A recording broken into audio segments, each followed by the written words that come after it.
At some point, we stop caring about winning or losing.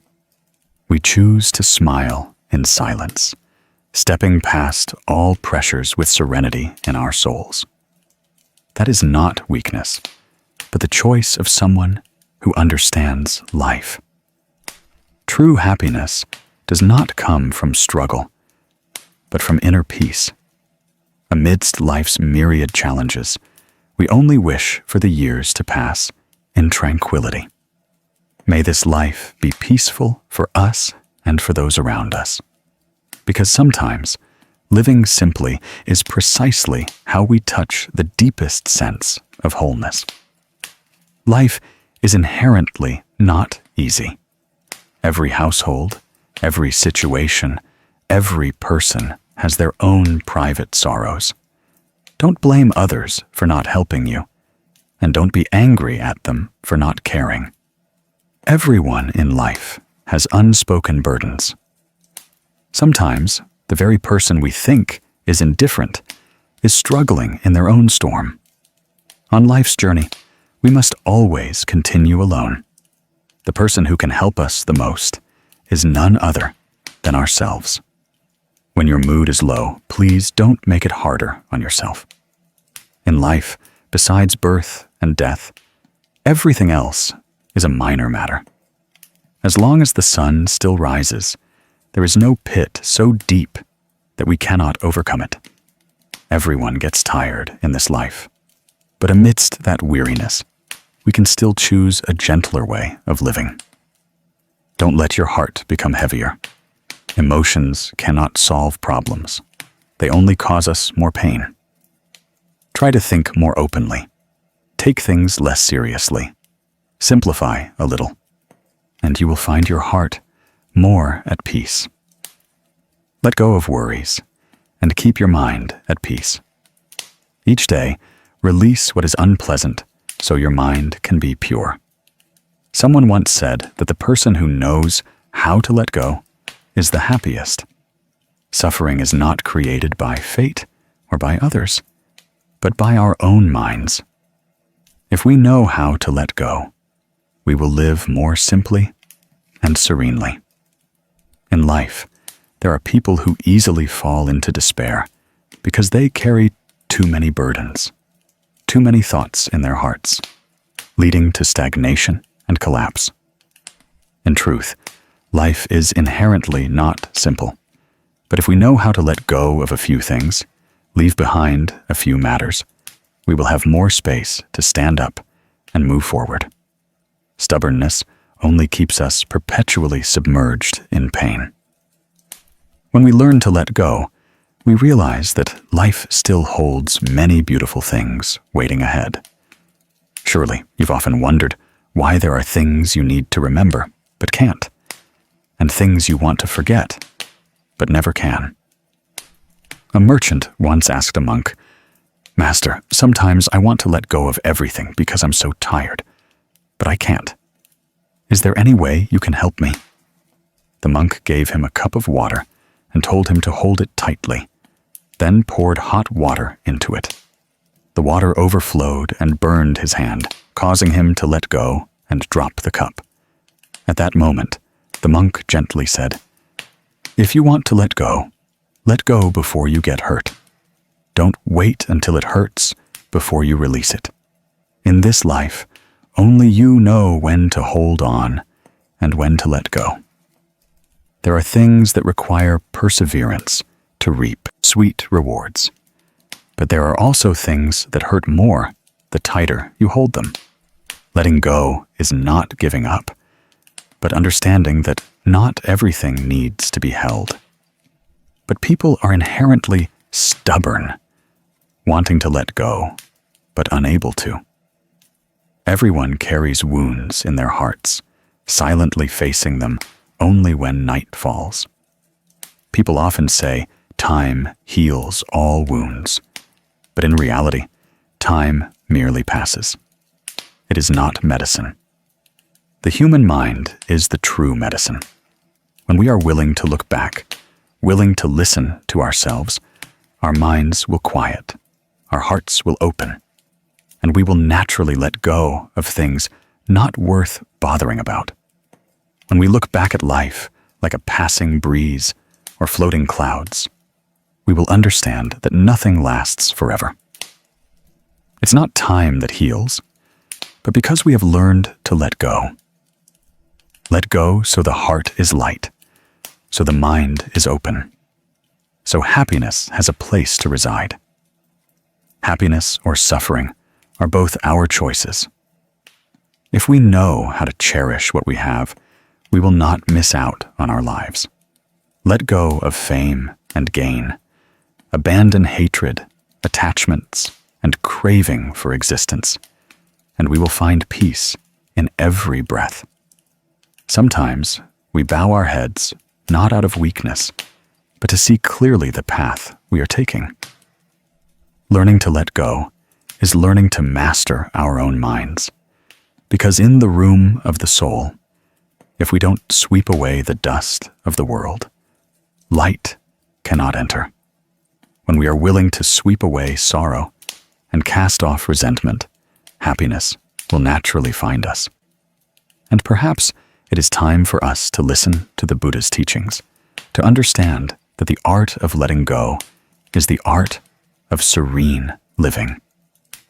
Have you ever tried letting go of something that causes you pain? If not, let's continue this journey together. The journey of learning to let go so that the mind is at peace, the heart is light, and life becomes more tranquil. Have you ever wondered why, when the same thing happens, some people smile calmly, while others feel so miserable they choke up? Some are saddened for days by a careless word, while others are as light as the wind, smiling and walking past it. Life itself is no different. Only our minds are different. The Buddha taught that everything is mind-made, meaning all things in life, whether happiness or suffering, arise from the mind and cease through the mind. When the mind is at peace, life is at peace. When the mind is agitated, life is suffering. When we understand this, we realize that the root of peace lies not externally, but within our own minds. Many complain that life is too difficult, people are too complicated, and times are too harsh. But in reality, the circumstances of life remain the same. Only our hearts have changed. When the heart is filled with resentment, anger, and envy, our mind is like a stirred, muddy lake. Whatever it reflects is distorted, and wherever it looks, it sees injustice. Someone smiles, and we imagine they are mocking us. A piece of advice, and we perceive it as an insult. But when the mind is at peace, we see everything as light. The wind still blows, the rain still falls, but our hearts are as calm as a placid lake. Someone once said that this world inherently has no suffering. It is only people who create suffering for themselves. Indeed, if we know how to let go, how to see everything with eyes of compassion, we will see that no one truly wishes to harm us. They're only suffering in their own way. When we understand that, we no longer want to blame anyone, nor do we want to resent anyone. All the storms out there begin with a small breeze within the mind. When the mind is full of wind, life immediately becomes turbulent. When the mind is calm, the whole world softens. Try to stop for a moment, take a deep breath, and then exhale gently. Feel the breath passing through your layers of emotion. Exhaling is letting go. Inhaling is receiving. Let go of what burdens your heart and receive the inherent peace. Each breath is a miracle that allows us to return to ourselves. Sometimes we seek peace in distant places, on long journeys, in the promises of others, forgetting that peace has never been outside of us. It is right here, in this breath, in every heartbeat, in every moment. We are willing to stop and listen to our hearts. The story of Ms. Hoa is a simple yet profound illustration. She was a dedicated teacher, but always lived in weariness. In the morning, she would sigh when she saw noisy students. During recess, she would be annoyed when colleagues laughed and talked. In the evening, she would lie awake, sighing that life is unfair, students are lazy, colleagues are irritating. She thought that if only everyone would change, she would feel lighter. But year after year, she continued to suffer because nothing was as she wished. One day, during a heavy afternoon rain, she stumbled into a temple for shelter. The steady sound of rain on the tiled roof, the long, resonating chime of the temple bell, like the breath of heaven and earth. The nun sat on the porch, smiling gently. Ms. Hoa poured out her heart, hoping for the nun's advice. The nun listened silently, then gently said, "If you wipe away the dust in your mind, you will see that everyone else is as bright as a mirror." That sentence startled Ms. Hoa. That night, she couldn't sleep. She kept thinking about the mirror in her mind. Was it possible that her mind was covered in the dust of resentment, weariness, and stubbornness, so wherever it looked, it saw only darkness? The next morning, she tried starting her day differently. When she entered the classroom, instead of frowning, she smiled. When she saw mischievous students, she took a deep breath and gently said, "I know you're happy, but please keep order so we can learn better together." Unexpectedly, the classroom fell silent. Colleagues invited her for tea. She nodded, no longer keeping her distance as before. She began writing down things she was grateful for each day. Today, my students smiled at me. Today, I wasn't irritable. Today, the weather is beautiful, and my heart is at peace. After some time, a miracle occurred. The classroom became quiet, the students more well-behaved, and colleagues became friendlier. Ms. Hoa suddenly realized that people hadn't changed. Only her mind had. When the mind is clear, the world is clear. When the mind is bright, everything is bright. She sat by the window, watching the rain fall, her heart as light as a floating cloud. The Buddha taught that the mind is like water. Only when the water is still can it reflect the sky. Only when the mind is still can it see the true nature of all things. If our hearts are full of anger, even if we live in paradise, we will still feel suffering. But if our minds are filled with compassion, even amidst suffering, we will see flowers blooming in our hearts. All suffering begins from the mind, and all happiness also comes from the mind. To achieve peace, one must first learn to befriend one's mind. On rainy afternoons, when the temple bell rings, let us try to sit still, close our eyes, and listen to our breath.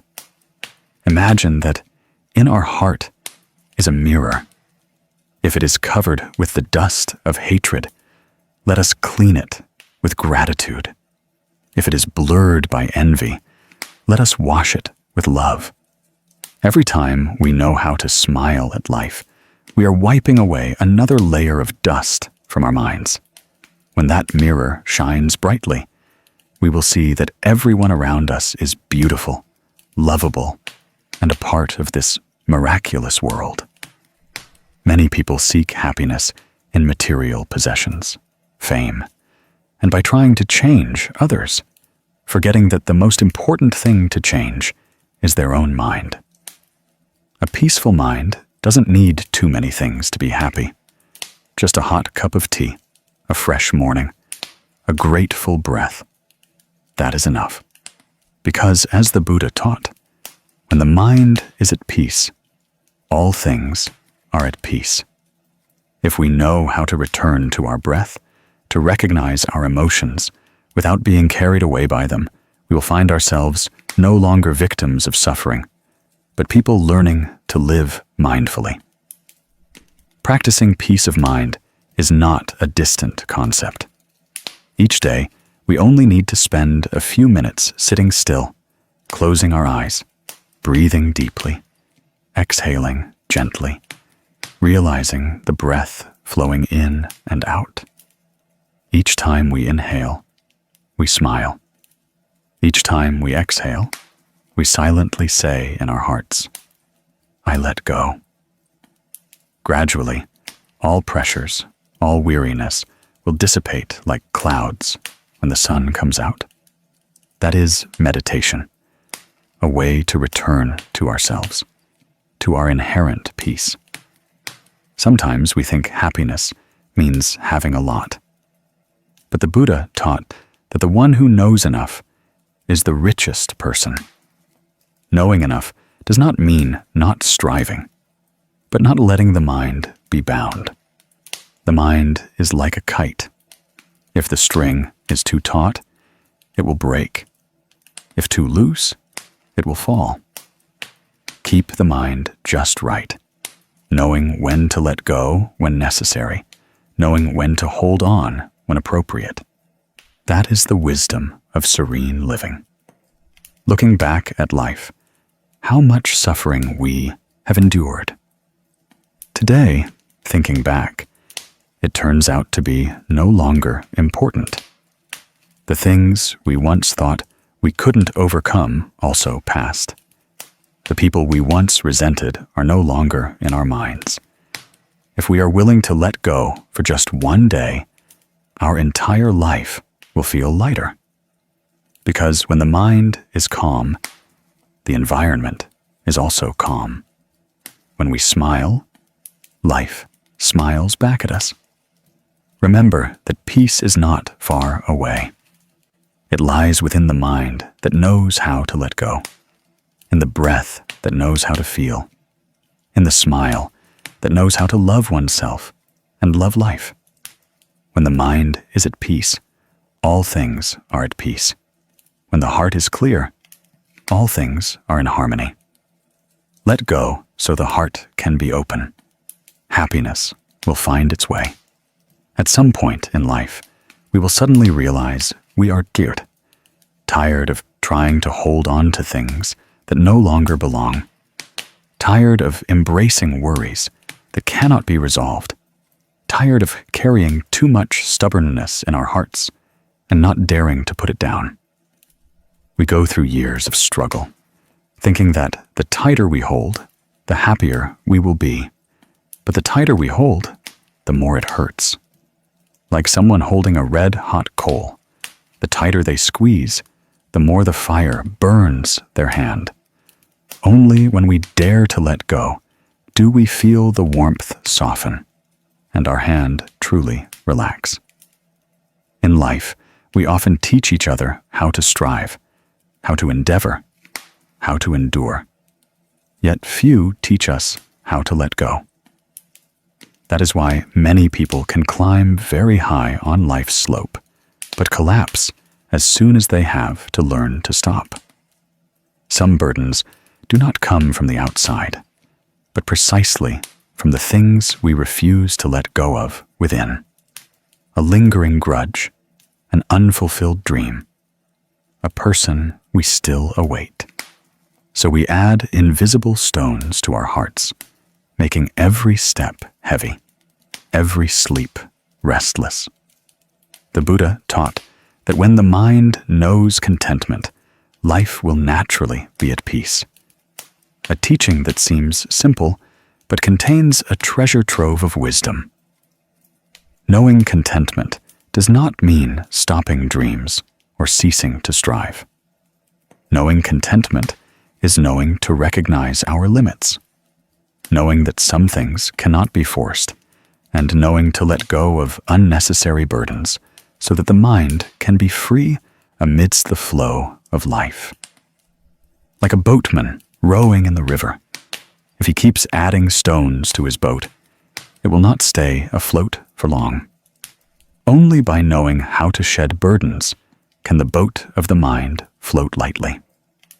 There is a story about a merchant and a bag of stones that we can look to for a clearer understanding of letting go.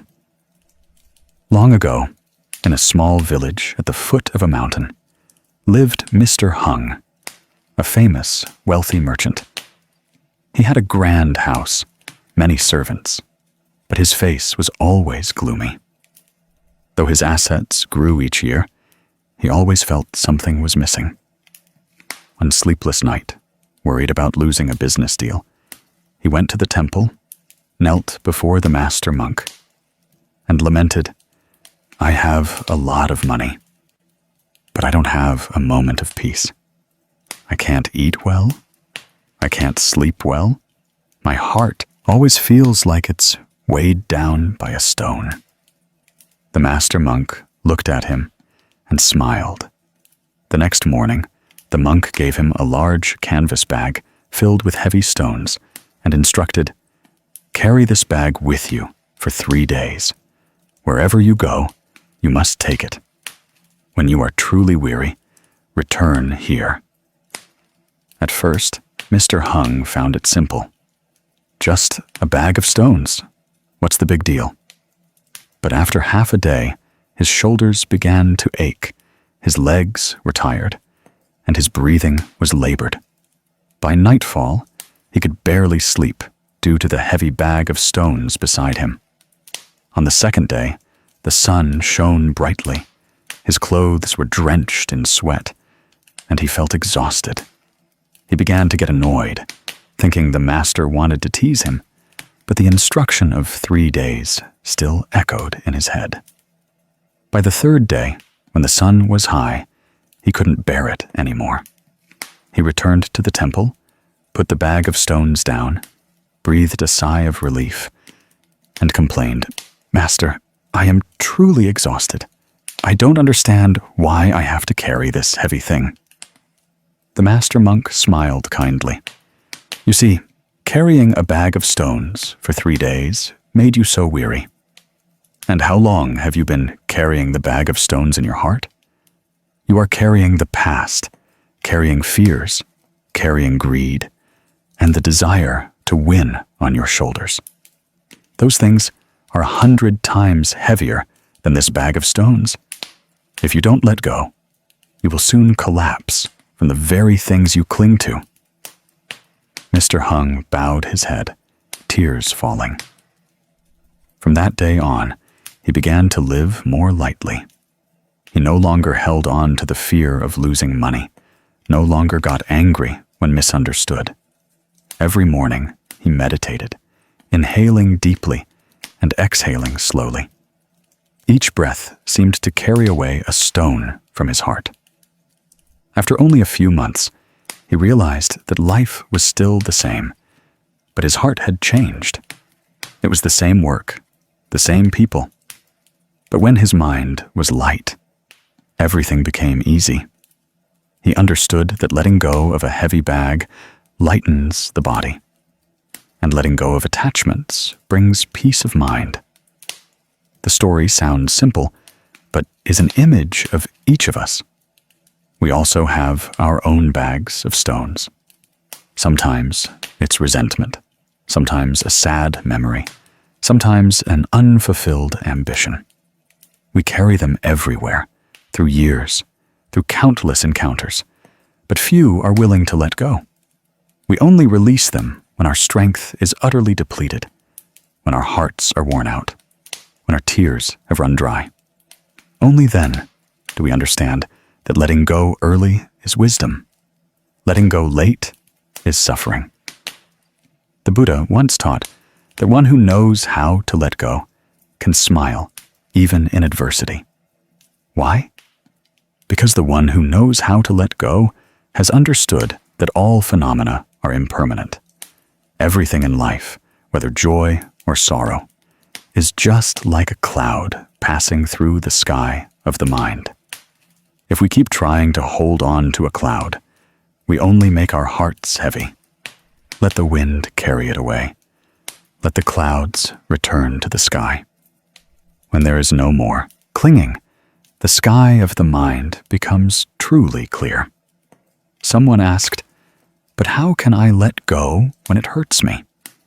In truth, letting go does not mean forgetting. Letting go is acceptance, seeing things as they are.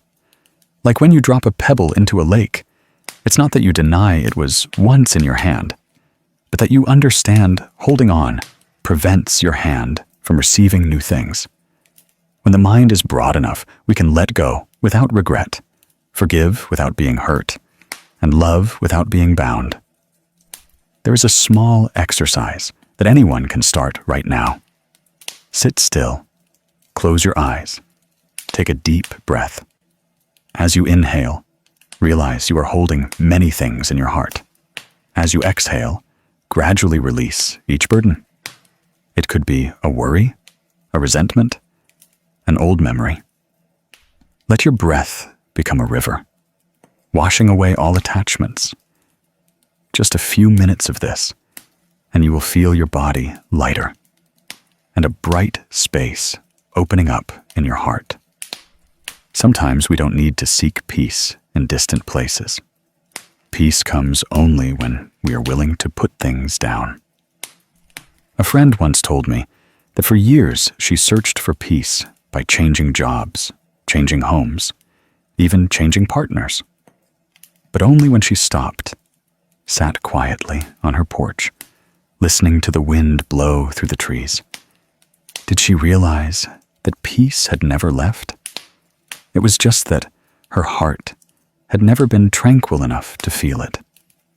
It's like looking for the moon on a cloudy night. We don't realize the moon is still there. We just need to clear away the clouds in our minds. The one who knows how to let go has understood that no one can carry wealth, fame, or even pain into another life. Only karma and the mind remain. Therefore, instead of carrying hatred, carry a compassionate heart. Instead of accumulating worries, value serenity. When we go through this life with a light heart, we have lived a complete human life. But if we keep carrying the bag of suffering, even if we live 100 years, our hearts will remain heavy as at the beginning. Letting go is not losing. Letting go is returning. Returning to simplicity, returning to oneself. When we stop looking at life with eyes of competition, those around us gradually become gentler. When we stop comparing, stop blaming, we will realize that happiness is actually very close. In a hot bowl of rice, in a deep breath, in the smile of a loved one. These seemingly small things are the miracles that keep our lives warm. If one day we feel tired, remember that it's not life that is heavy, but us carrying too much. Try putting down just one thing.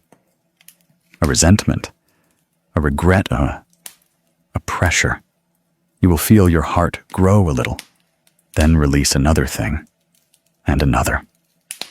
Gradually, you will realize that when there is nothing left to cling to in your heart, the wind also feels gentle. The rain becomes mild, and life suddenly becomes as clear as a fresh morning after a long rain. Some say letting go is hard, but hard does not mean impossible. Like a lotus flower in the mud, it still rises above the water every day. With enough light of mindfulness, the flower will bloom. Similarly, just realizing what we are carrying is the first step of letting go. Then, through the practice of mindfulness, through breath, through gratitude, we will gradually feel lighter. And finally, remember that no one can let go for us. Only we ourselves know when to put things down. Life does not force us to carry burdens. We simply assume we must. Ask yourself, is this truly necessary for my peace? If the answer is no, then let it go gently, like a leaf leaving a branch in late autumn. Because when we let go, not only our hands are freed, but our souls are liberated. Let go so the heart can be open. Happiness will find its way. There are people who live their entire lives in the past, waking up each morning still looking backward as if time could rewind. They carry in their hearts memories that refuse to close, mistakes that haven't been forgiven, pains that haven't healed. Thus, they go through the days without ever truly living fully for today. Sometimes the body is in the present, but the mind is stuck in the past, where someone left, a dream shattered, or a mistake they haven't dared to face. The past is inherently unchangeable, but people always try to cling to it as if by holding on, the pain will disappear. In reality, it is precisely because we try to hold on that we never find peace. At some point, we must ask ourselves if we are living or merely existing in memories. When we cannot let go of the past, there is no room for the present to enter. Like a room filled with old items, even if light shines in, we only see dust. To make the room bright, we must clear away what is no longer needed. Similarly, to make our hearts peaceful, we must clear away worn-out memories. The Buddha taught that the past is like a dream. Clinging to it only brings more pain. By clinging to what has passed, people cannot see the freshness of the present moment. We think that forgetting the past is betraying memories. But in truth, letting go of the past is not forgetting, but learning to forgive ourselves, to live fully in this moment. The sutras say the human mind is like a lake. When we stir it with regrets and resentments from the past, the lake becomes turbulent, the water murky, reflecting nothing. Only when we let go does the water clear, and we see our true reflection. The past is not to blame. The fault lies in allowing our minds to be bound by it. Consider this. No matter how beautiful a flower, when it withers, its petals must fall. If we cling to dried petals, we only hold on to the sadness of an old season, while new flowers are blooming right on the porch. Living in the past is missing the opportunity to smell the flowers of today. There is a story about a woman and an old photograph that we can learn much from. Mrs. Lan was a gentle woman who lived in a small house in a quiet alley. Her husband had passed away more than 10 years ago, but every day she would clean his photograph on the altar and sit silently, gazing at it for a long time. Whenever someone visited, she would only talk about her husband, about old memories, about the days they were together. She no longer cooked her favorite dishes, didn't go to the market early, and didn't smile much anymore. All joy seemed to have died with the past. One rainy afternoon, her 8-year-old grandson ran into the house, saw her sitting again, looking at her husband's photo with tears falling. He asked, "Grandpa passed away a long time ago. Why are you still crying? Why don't you smile anymore, Grandma?" She was startled. The child's simple question was like an arrow piercing through the web of time she had woven around herself. She suddenly realized that for 10 years she had only lived in an old house of memories, forgetting that outside the sun still rose, birds still sang. That night, she lit incense, looked at her husband's picture, and softly said, "Husband, I will live the rest of my life as you wished." From the next day, she began to learn flower arranging, tend plants, and cook simple dishes she liked again. Early in the morning, she went to the garden, took a deep breath, listening to the birds chirping on the tiled roof. Time still flowed as before, but her heart was different now. The photograph was still there, but her tears had dried. When she arranged flowers on the altar, her smile was radiant in the gentle light of the morning. The past remained in her heart, but it no longer bound her.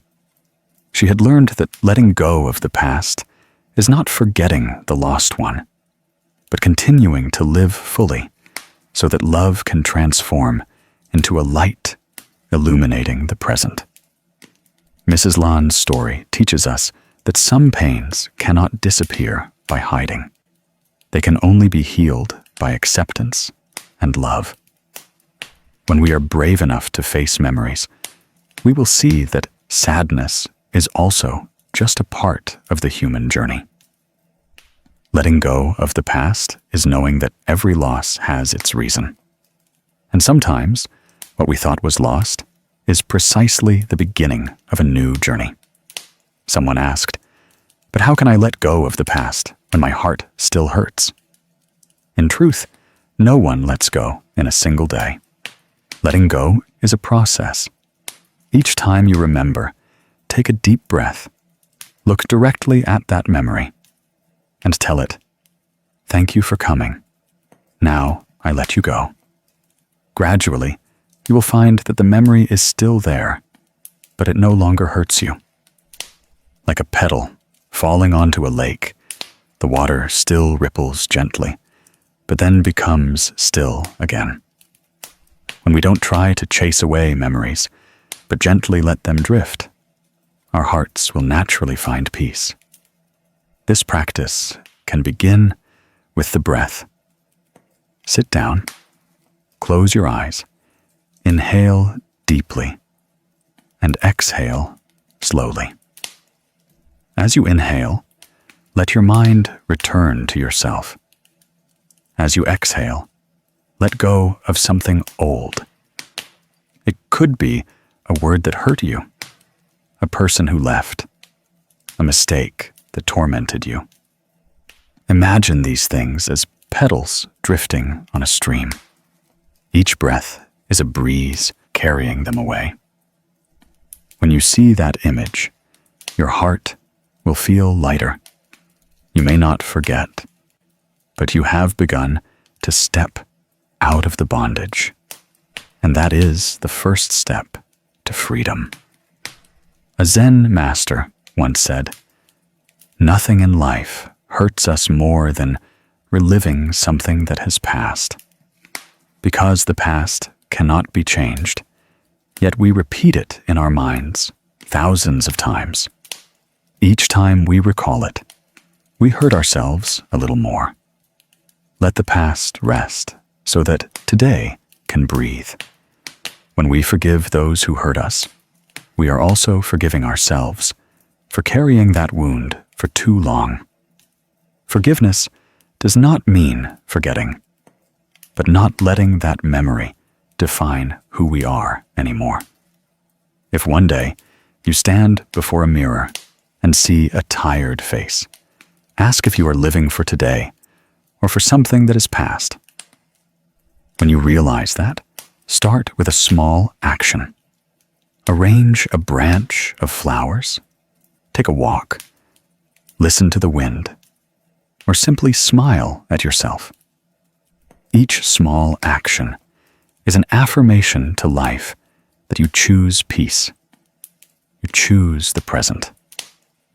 Let the past sleep like a book that has been read.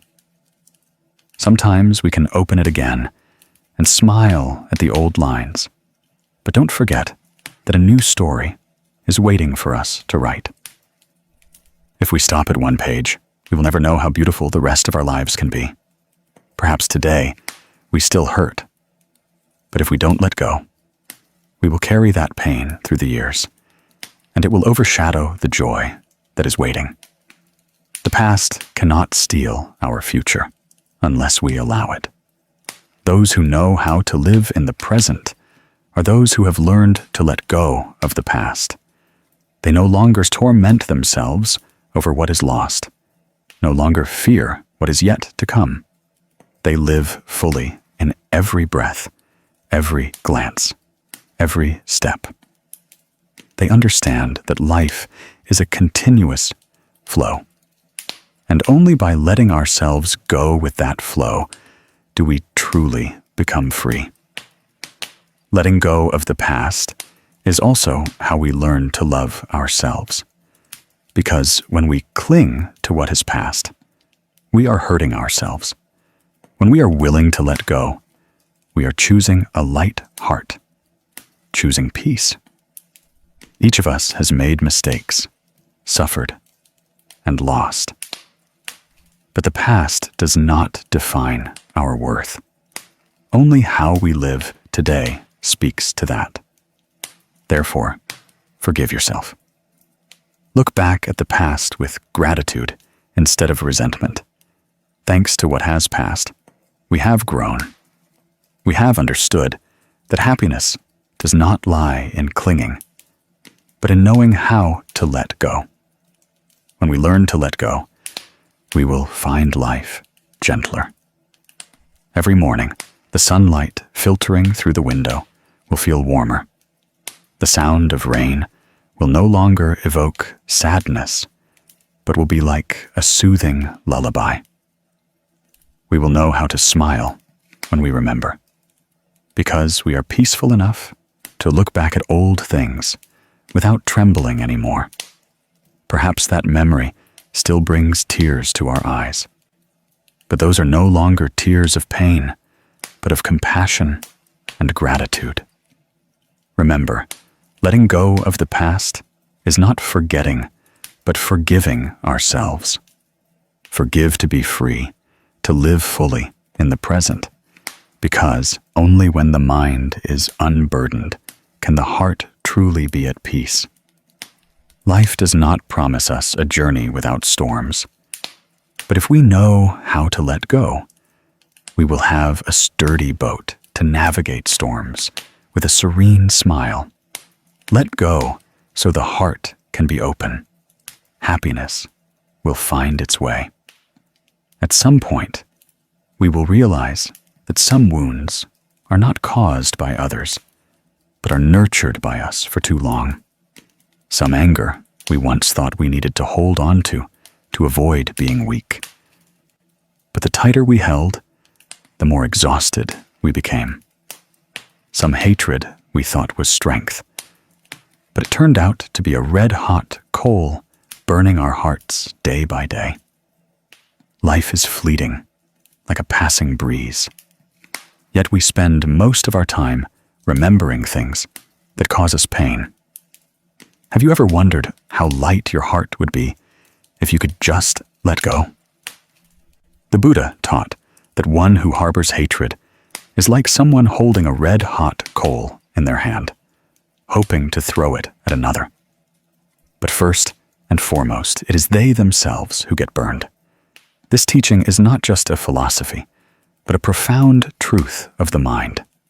Anger, resentment, narrow-mindedness, all are smoldering fires in the heart. When we let them burn for too long, we gradually lose our life energy and even our inherent peace. To resent someone, we imagine we are punishing them, but in reality, we are hurting ourselves, like drinking poison and hoping others die. Only we ourselves wither day by day. Many say forgiveness is the hardest thing in life. But is it truly that hard? Or is it because we have never understood that forgiveness is not about forgetting, but about letting go? Forgiveness is not because others deserve it, but because we deserve peace. Because as long as we harbor resentment, our minds are still tied to the past, like a bird wanting to fly, but its string still tied to a branch. With just one thought of letting go, the wings of the mind will naturally open, and you will see that freedom is not far away, but lies right within your own generosity. Long ago, there lived a man named Mr. Two in a peaceful rural area. He was once a kind, gentle, and wealthy man. But during a business deal, his close friend tricked him and stole the ancestral land. This shock changed him completely. He closed his heart, avoided people, and spent his days silently gazing out at the old fields, which were once his family's pride.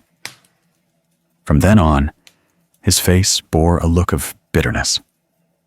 Villagers avoided him, not because they feared him, but because they pitied him. Someone said, "He's not living anymore. He's just existing in the shadow of hatred." 20 years passed, and his hair turned white. One afternoon, he happened to read a sentence in an old book. One who harbors hatred is like holding a red-hot coal in their hand. Those words silenced him. He looked at his hands, veins bulging, clenched tightly, as if squeezing a pain that had materialized. He sighed, walked out to the old land, bent down, and picked up a handful of dry, cracked earth and whispered, "I have held this coal for too long." The next day, he bought a few small flower pots and replanted them on that land himself. Each time he tilled the soil, he imagined he was tilling his own heart.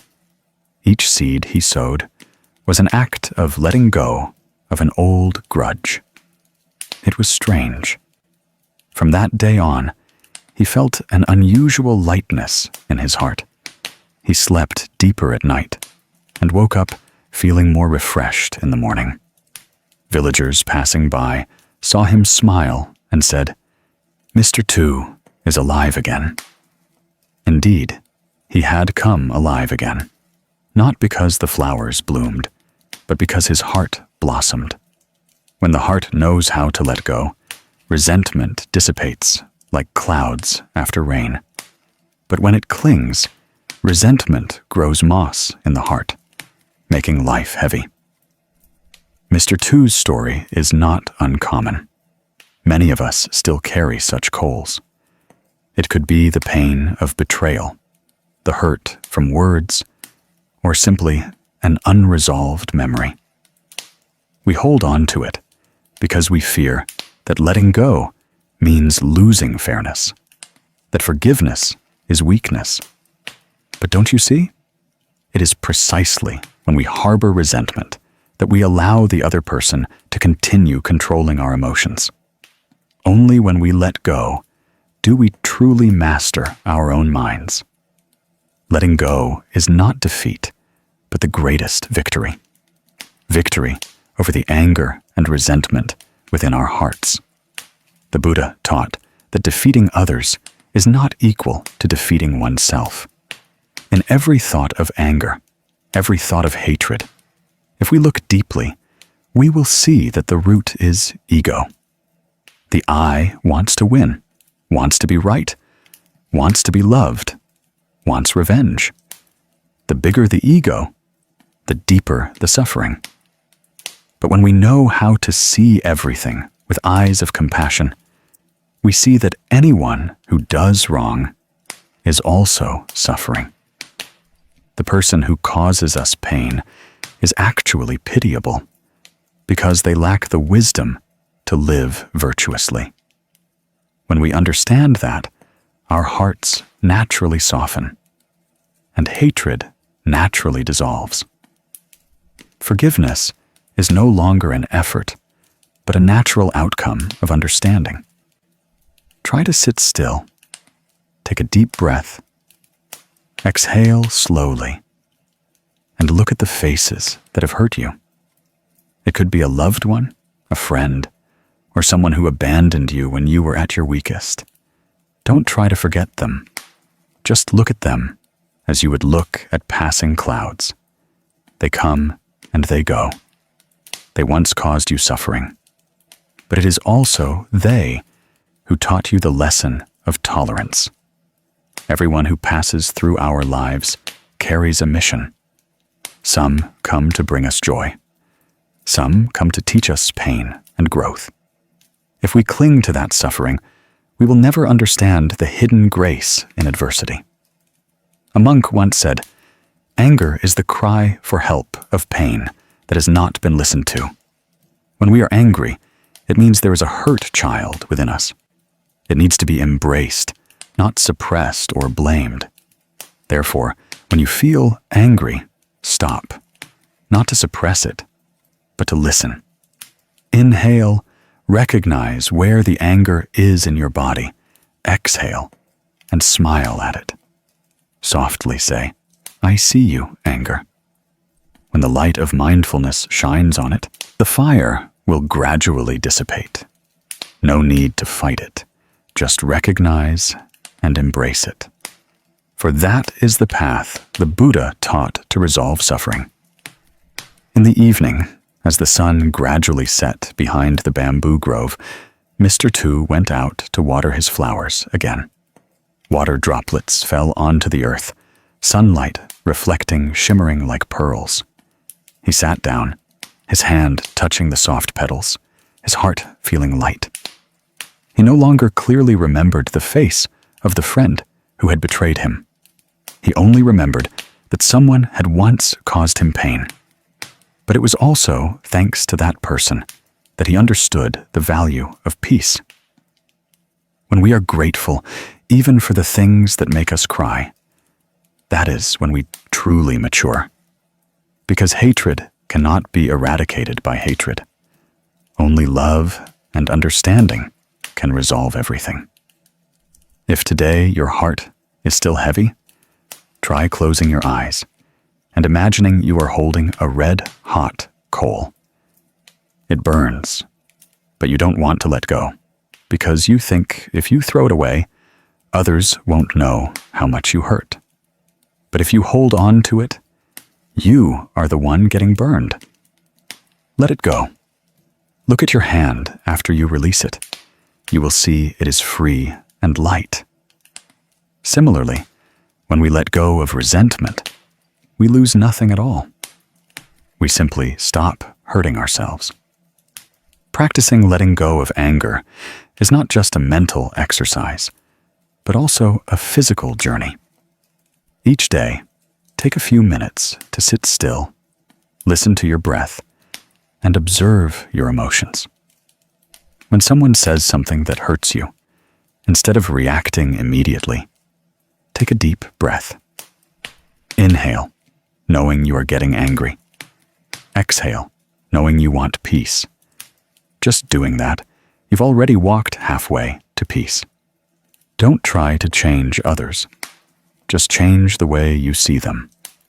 Because the outer world is merely a reflection of your inner world.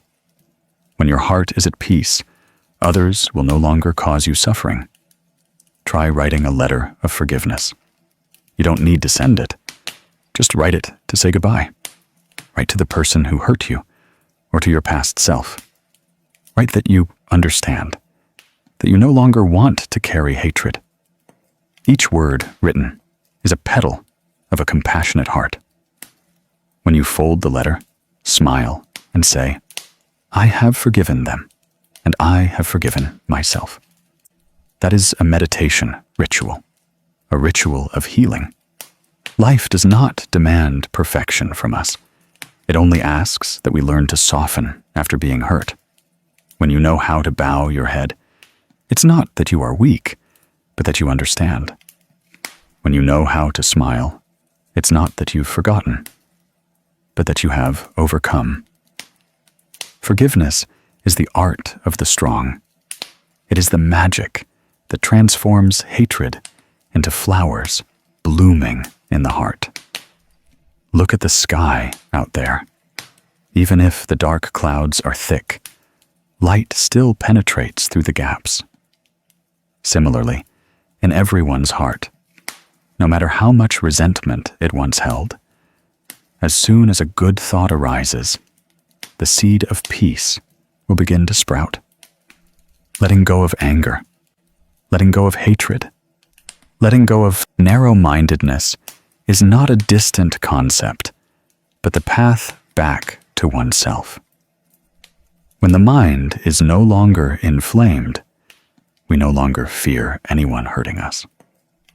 When the mind is no longer narrow, we see that the happiness of others is also our own joy. When the mind no longer holds hatred, every morning we wake up, we see life as beautiful as when we first knew love. And then we will understand the Buddha's teachings, simple yet profound. Let go so the heart can be open. Happiness will find its way. Sometimes we think we are living to find happiness, but the more we search, the more tired and heavy we become. Modern people today can run very fast, do a lot, but rarely stop to ask, where am I running to in the end? And for what? When one desire is satisfied, another arises. As soon as we reach one peak, we look up at another higher peak. Thus, life passes amidst endless cravings.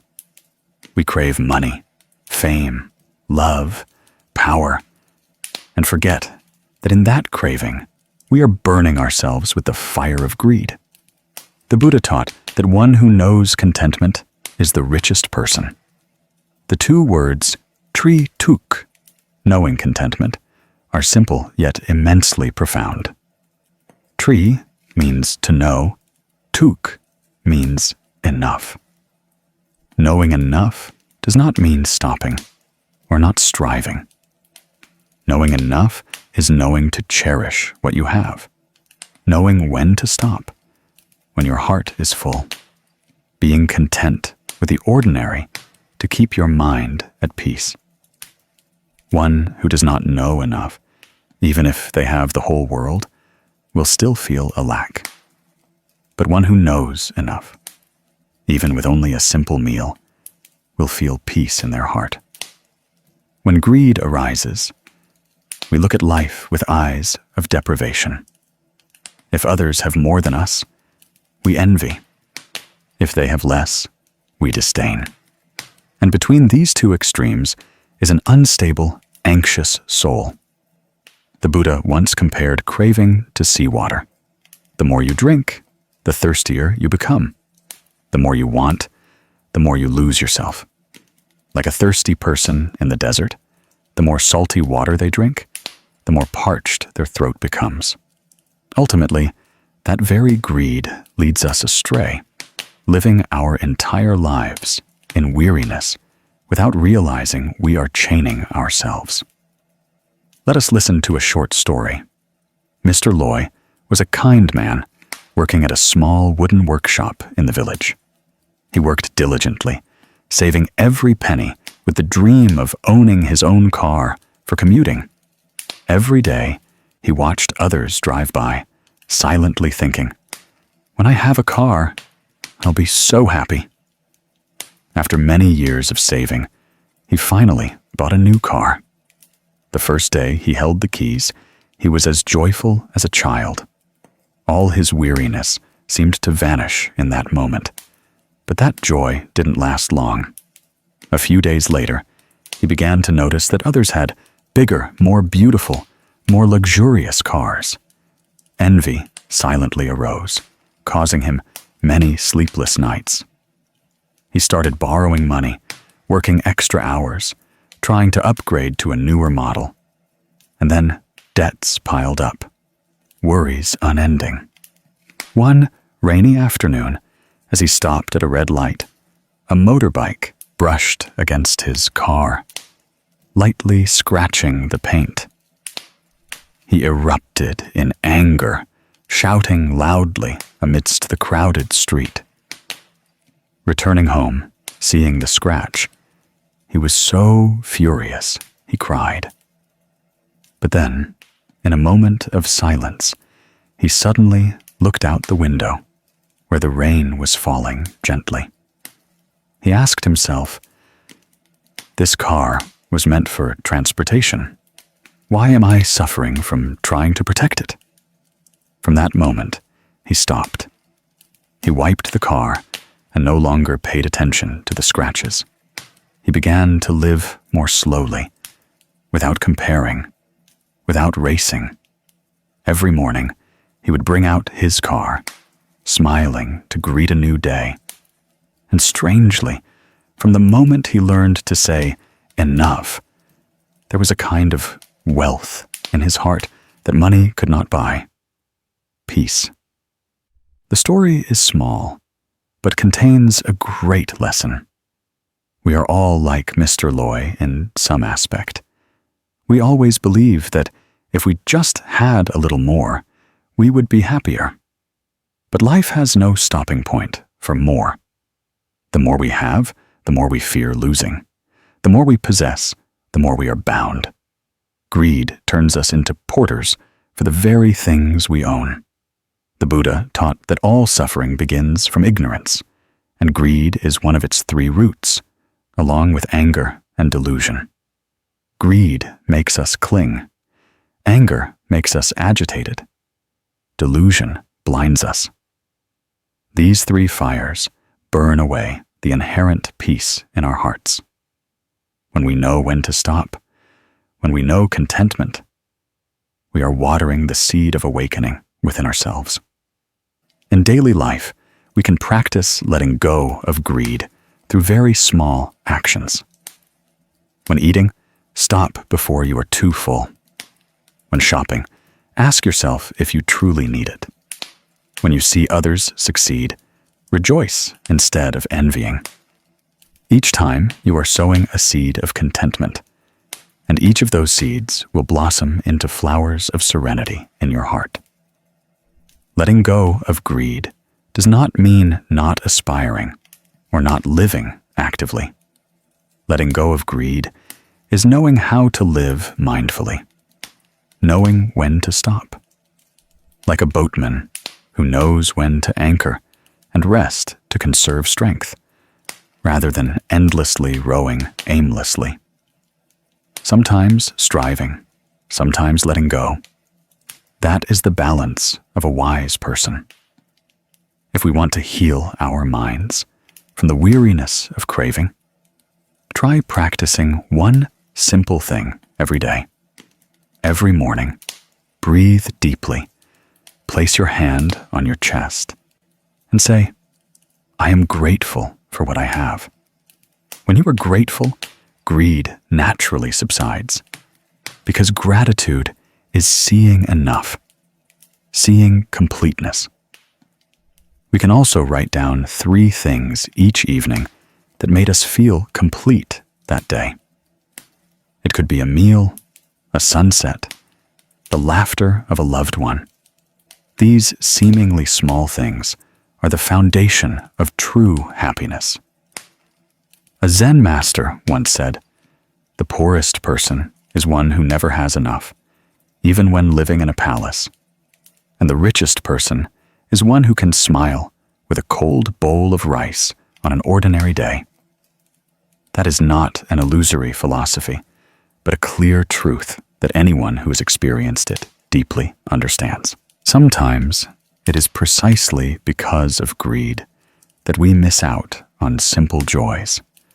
A father too busy making money forgets to hug his child. A mother busy with fame forgets to listen to her heart. Then one day, looking back, the child has grown. Youth has passed. Joys have vanished like floating clouds. At that moment, we understand that the most precious things in life cannot be bought with money, cannot be exchanged for fame. They can only be kept with appreciation and knowing when to stop at the right time. Try to look at a river, and the water flows continuously without holding back, which is why the river remains clear. If the river were to hold back every drop of water, it would become murky, stagnant, and no longer a river. So too with people. If we endlessly hold on to greed, we will lose the natural flow of happiness. Happiness inherently does not lie in having a lot, but in the ability to let go. Letting go of greed is the first step to peace. When the mind no longer chases, we are clear enough to see life's beauty, bright enough to understand that the most precious thing is this present moment. We don't need to wait until we have everything to be happy. We just need to stop, take a deep breath, smile, and say, I have enough. Because ultimately, the truly rich person is not one who has a lot, but one who can sit still and feel no lack. The happy person is not one who owns everything, but one who knows how to cherish what they have. Remember, greed is the root of suffering, and contentment is the foundation of joy. Each time you say enough, you are giving yourself a precious gift, freedom. And when the mind is free, happiness will naturally find its way. Let go so the heart can be open. Happiness will find its way. Negative thoughts can kill your belief. They seep into every corner of the mind, silently gnawing at the tiny remaining sparks of light in your heart. Sometimes we don't realize it, only feeling tired, our hearts heavy, as if weighed down by a stone. A careless word from someone, a small failure, a criticism, all are like dust falling onto a calm lake, stirring the mind endlessly. But if we let these negative thoughts proliferate, we will be no different from creating an invisible cage that traps ourselves in darkness. Life is inevitably full of storms, but what makes us suffer is not the storm, but how we face it. A pessimist sees rain as misfortune. An optimist sees rain as a gift from heaven and earth. A negative person sees failure as the end. A positive person sees it as the beginning of a new lesson. The same event, but different minds perceive different realities. The Buddha taught that everything is mind-made, meaning everything comes from the mind. The external world is merely a reflection of our internal world. When our mind is murky, everything around us is dark and dim. When our mind is bright, life naturally becomes light and clear. One truth is that people are more likely to believe in negative things than in good things. When someone compliments us, we smile a little and then forget. But when someone criticizes us, we can remember it for a lifetime. Our mind is like fertile ground. Whatever seed is watered will grow. If we nourish negative seeds, one day they will grow into a gloomy forest, obscuring the light of peace. But if each day we know how to water the seeds of goodness, gratitude, and tolerance, the garden of our mind will become a place where optimism blossoms. Every morning, smile at yourself. That is how you open the door to positive energy. That smile doesn't have to be radiant, just genuine. Try standing in front of a mirror, looking deeply into your own eyes, and saying, "Today, I choose peace." When you smile at yourself, your mind automatically activates a healing energy flow. The Buddha once taught, "The mind is the root of all good deeds." If the mind is inclined towards goodness, all actions, words, and thoughts will gradually become clear and bright. Optimism is not ignoring suffering, but seeing suffering with eyes of understanding and compassion. Optimism is when we can still smile in the rain, knowing that after the rain, the sky will clear. It's when we fall, but don't blame the road. Instead, telling ourselves, next time, I'll walk more steadily. Optimism doesn't come from favorable circumstances, but from a mind that knows how to accept and let go. A Zen master once said, when you see a flower bloom, know that it contains the wind, the earth, the rain, and the sun. Life is the same. Happiness and suffering are inseparable. One who knows how to accept suffering with a peaceful mind will find suffering transformed into seeds for happiness to blossom. There's a short story about Ms. May, a young woman who always found life unfair. Every morning, the first thing she thought about was what made her sad. She blamed herself for not being good enough, blamed her work for not going well, blamed life for not smiling at her. The more she blamed, the more she suffered. Her smile disappeared, and her faith gradually faded. Until one afternoon, during a rainy afternoon, she sat blankly by the window, watching the raindrops patter, her heart empty. That day, she happened to hear a Dharma talk on gratitude. In the talk, the teacher said, if every morning you can write down 3 things you are grateful for, your life will change. At first, Ms. Mai gave a faint smile, thinking what good would that do? But then, out of curiosity, she tried. The next morning, she sat at her desk, picked up a pen, and wrote, thank you that today I am still breathing. Thank you that I still get to eat breakfast. Thank you that I can still smile. Just 3 simple things. And as she wrote, she felt her heart lighten a little. She continued to do this every morning for a week, then 2 weeks, and she began to notice the small things around her that she had never paid attention to before. The sunlight filtering through the leaves, the birds chirping on the roof, a greeting from a neighbor. Gradually, she felt everything become gentler.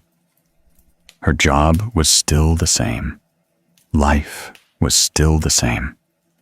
But her mind was different. The things that used to annoy her now became pleasant. The difficult colleague she once knew now seemed endearing at times. Stuck in morning traffic, she no longer frowned, but turned on light music and breathed deeply. After a few weeks, she realized she smiled more often.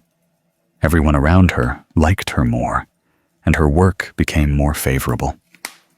One evening, she took out her first piece of paper to reread it.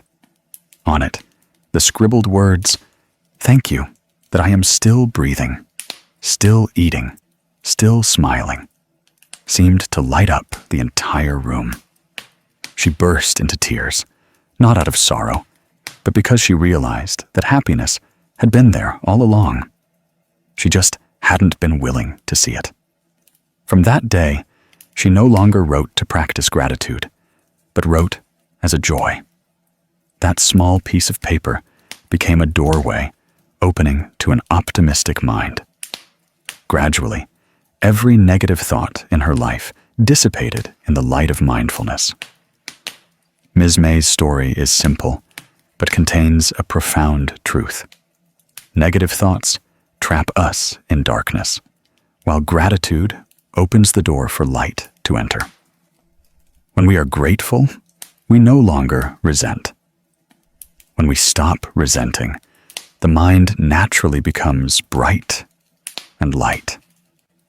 Everyone experiences rainy days in life, but if we only look at the rain, we will forget that behind the clouds, there is always the sun. An optimistic person is not someone who doesn't experience suffering, but someone who knows how to look at suffering with a gentle smile. When we change our perspective, we change our own destiny. The Buddha taught that when the mind is pure, the environment is pure. When the mind is optimistic, we will see that life is not as harsh as we imagine. A pessimist, walking on a path covered with fallen leaves, will complain, "Why is it all dead leaves?" But an optimist will smile. Autumn is coming. The scene doesn't change. Only the mind changes. And when the mind changes, the scene also becomes benign. In everyone, there are two sources of energy, light and dark. When we think well, speak kindly, and do good, the light energy grows, and the dark energy naturally dissipates. But if we nourish anger, fear, and envy, we are making the darkness within us grow. The only way to defeat darkness is to light a lamp. The lamp here is faith and gratitude. Try a small exercise every day. When you feel tired, instead of complaining, stop, breathe deeply, and say, "I am still here, and I am learning to live better." When you meet someone who hurts you, don't react quickly. Place your hand on your chest and ask, "Do I want peace?" If yes, then forgive. Forgiveness is not accepting what is wrong, but choosing peace for yourself. When you are sad, don't try to chase away the sadness. Sit down. Listen to it as you would an old friend visiting. Let the sadness speak, then gently say to it, "Thank you for coming, but now I will let you go." Just as clouds do not hold their shape forever, sadness will also drift away. One day, when we can smile amidst imperfections, when we can accept ourselves despite our flaws, when we can look at others with understanding instead of judgment, that is when our minds begin to touch peace. An optimistic mind is the medicine that heals all worries. No one else can bring us peace but ourselves. When we think well, speak kindly, act virtuously, all old karma will gradually be transformed. For as the Buddha said, one lamp can light 100 other lamps without losing its own light. A bright mind can illuminate countless other minds. If we live with optimism and love, we are sowing light into the world. Try to look back at today. How many times have you smiled? How many things have you been grateful for? If the answer is not many, that's okay. As long as you start from this moment, every breath, every step is an opportunity to sow seeds of joy. Letting go of negative thoughts is not a one-day task, but a lifelong journey. But each time we realize we are thinking negatively, that is already a step of awakening. It's like falling into water. Knowing you are sinking is when you can surface. If you don't know, you will continue to struggle in suffering. Everyone in this life has wounds, but every wound can be a doorway for light to enter. If we don't cover it with resentment, turn injuries into lessons, turn storms into opportunities, turn tears into water to nourish a compassionate heart. When we learn to look at life with an optimistic heart, everything around us also begins to change. Loved ones see us happier. Work becomes smoother. Health improves. Because positive energy is the strongest force in the universe. It can heal not only our minds, but also those we love. One morning, as sunlight streams through the window, try taking a deep breath, relaxing your shoulders, smiling, and saying, "Thank you for another day to live." Just that one sentence is enough to start anew, because all suffering dissolves in the light of mindfulness. Sometimes, happiness is not about everything going smoothly, but about being able to smile, even when the wind blows against you. Sometimes, peace doesn't come from the absence of noise, but from maintaining a quiet space within yourself amidst all the noise.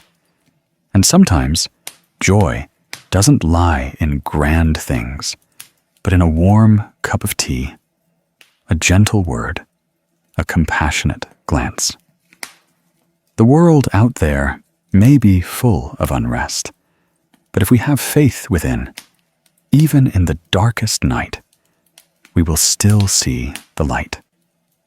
For as the Buddha taught, the mind is the Buddha, and the Buddha is the mind. When the mind is at peace, all things become Buddha. When you are optimistic, you don't just live for yourself. Your smile can be a reason for someone else to continue believing in good. A kind word from you can soothe a wounded soul. A small action of yours can light up hope in someone else's heart.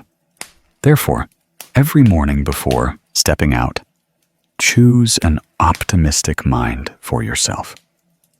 Be grateful that you have another opportunity to live, to love, to learn. And when night falls, close your eyes in peace, knowing that no matter what today held, you are still on the journey of peace. Life doesn't need to be perfect for us to be happy. As long as the mind is bright enough, everything around will naturally be beautiful. Because light does not come from the sun, but from a heart that knows how to see life with love and compassion. Remember, every negative thought released is a suffering resolved. Every kind belief sown is a flower of serenity blooming in the mind.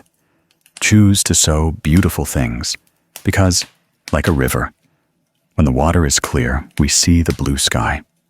When our hearts are clear, we see life as clear. And when you learn to let go of heavy thoughts, when the mind knows how to smile amidst all changes, when the heart no longer resents, but only knows gratitude, that is when true peace has arrived. Taking things lightly brings joy. Letting go lightens the burden. The mind naturally brightens.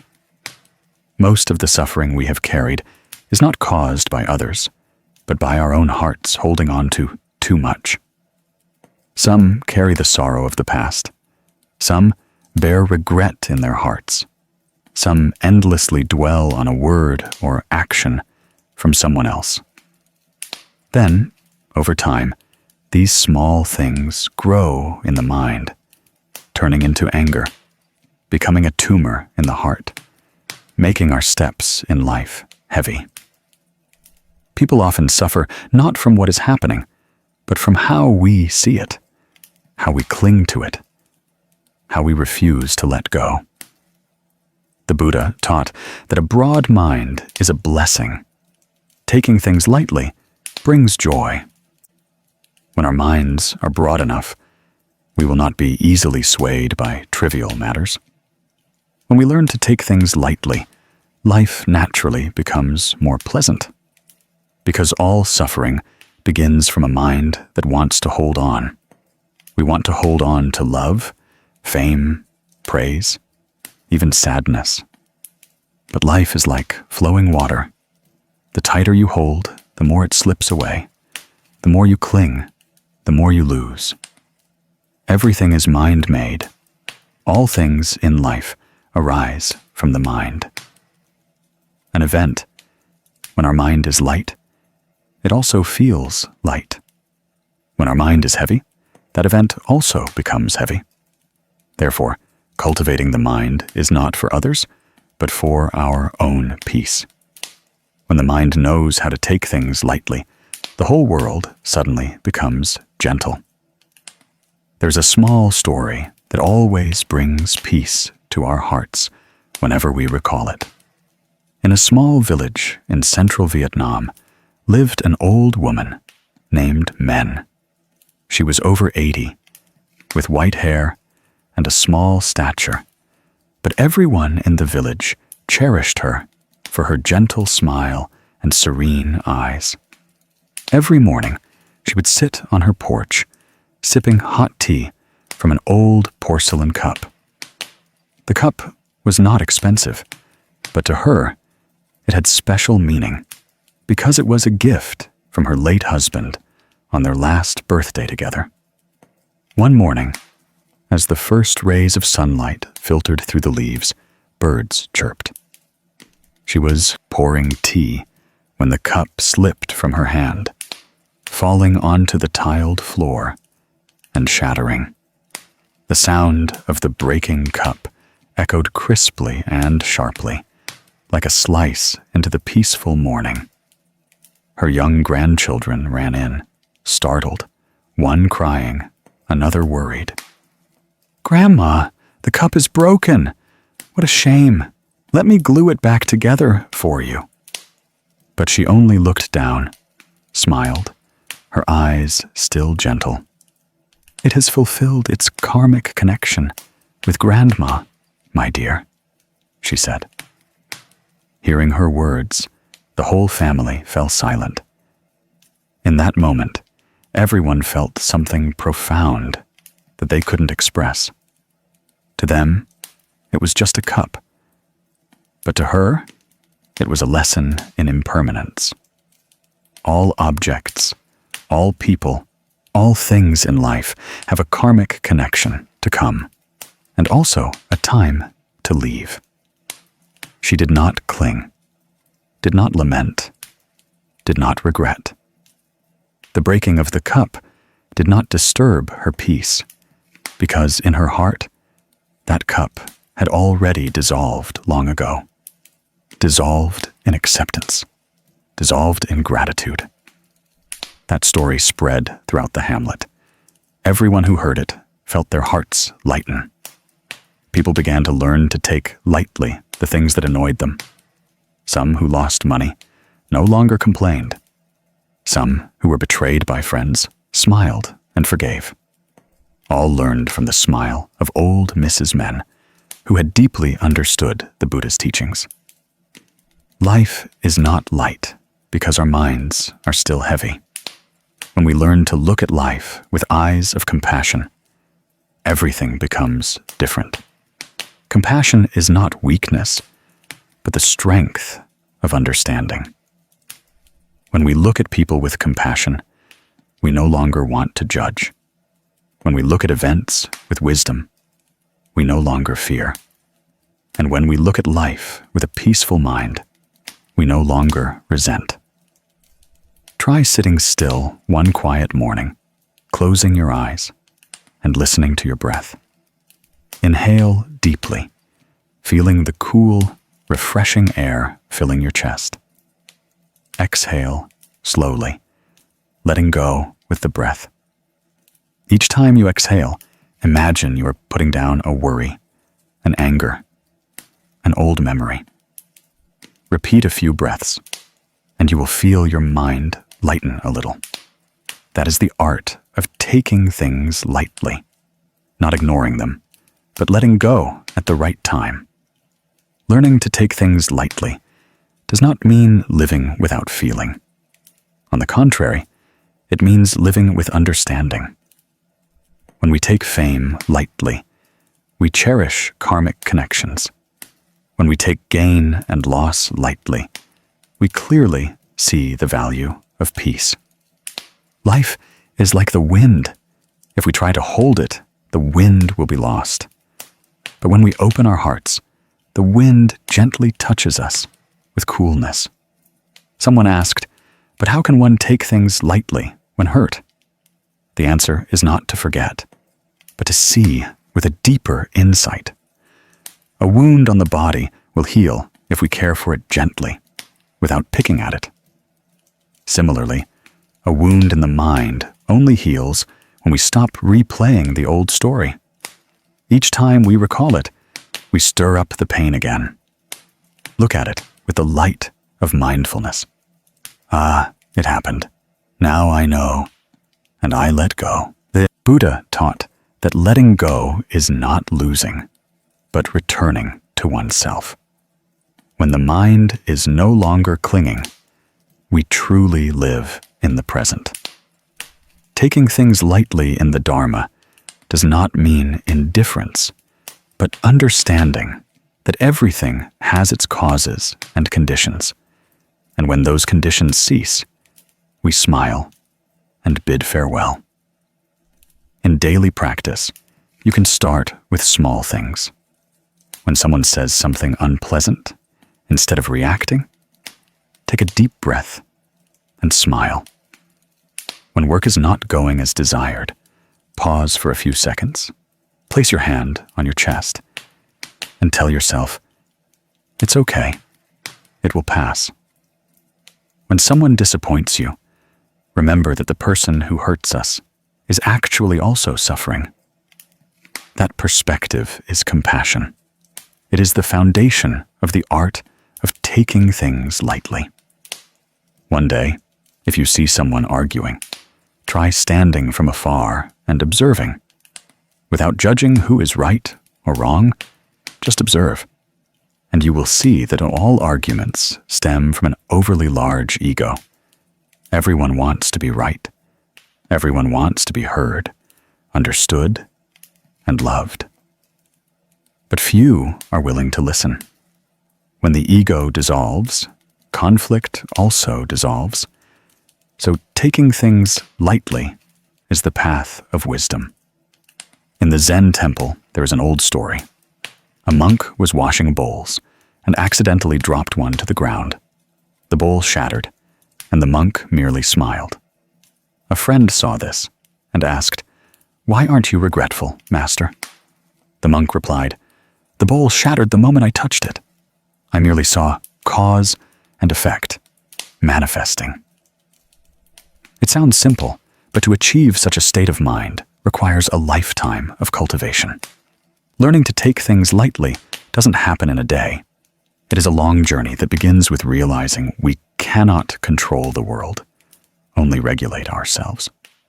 When we stop trying to make everything go our way, suffering also stops. When we understand that no one can hurt us unless we allow it, our hearts find peace. If you have suffered from a relationship, look back at it with the eyes of someone who has navigated a storm. Every person we meet, even if only once, comes to teach us something. Some teach us to love. Some teach us to let go. Some teach us to stand up. No one comes without a purpose. So, instead of blaming, be grateful. Like old Mrs. Men, who smiled at her broken cup, we can also look at our wounds and say, "It has fulfilled its karmic connection with me." From then on, you will find life as light as the morning breeze. The things that once kept you awake at night are now just like dust drifting by. The person who once made you suffer is now just a shadow in the past. When your heart is light enough, no suffering can touch you anymore. Make it a habit to practice letting go meditation every evening. Before sleeping, sit still. Close your eyes. Imagine you are releasing a flower petal onto flowing water. Each petal is a worry, a sadness. Release them one by one. As the water flows away, your mind also settles. Silently tell yourself, "I let go to find peace." That is how you cleanse worries, not by forgetting, but by understanding and letting go. This life is like a river. Water flows downstream, wind still blows, clouds still drift. And all we need to do is learn to be calm, not to demand. When the mind is unburdened, suffering cannot touch it. When the heart knows contentment, peace naturally arises. Life is not light because our minds are still heavy. But when we learn the art of taking things lightly, we will see that we can smile at everything a broken cup, a sharp word, a rainy day. All are just moments. What remains is whether our minds are broad enough to contain and light enough to let go. Let go so the heart can be open. Happiness will find its way. Perhaps one of the causes of humanity's greatest suffering is expectation. We expect others to understand us, expect them to care, love, and behave exactly as we wish. We expect life to be smooth, people to be good. What we give will be reciprocated with kindness.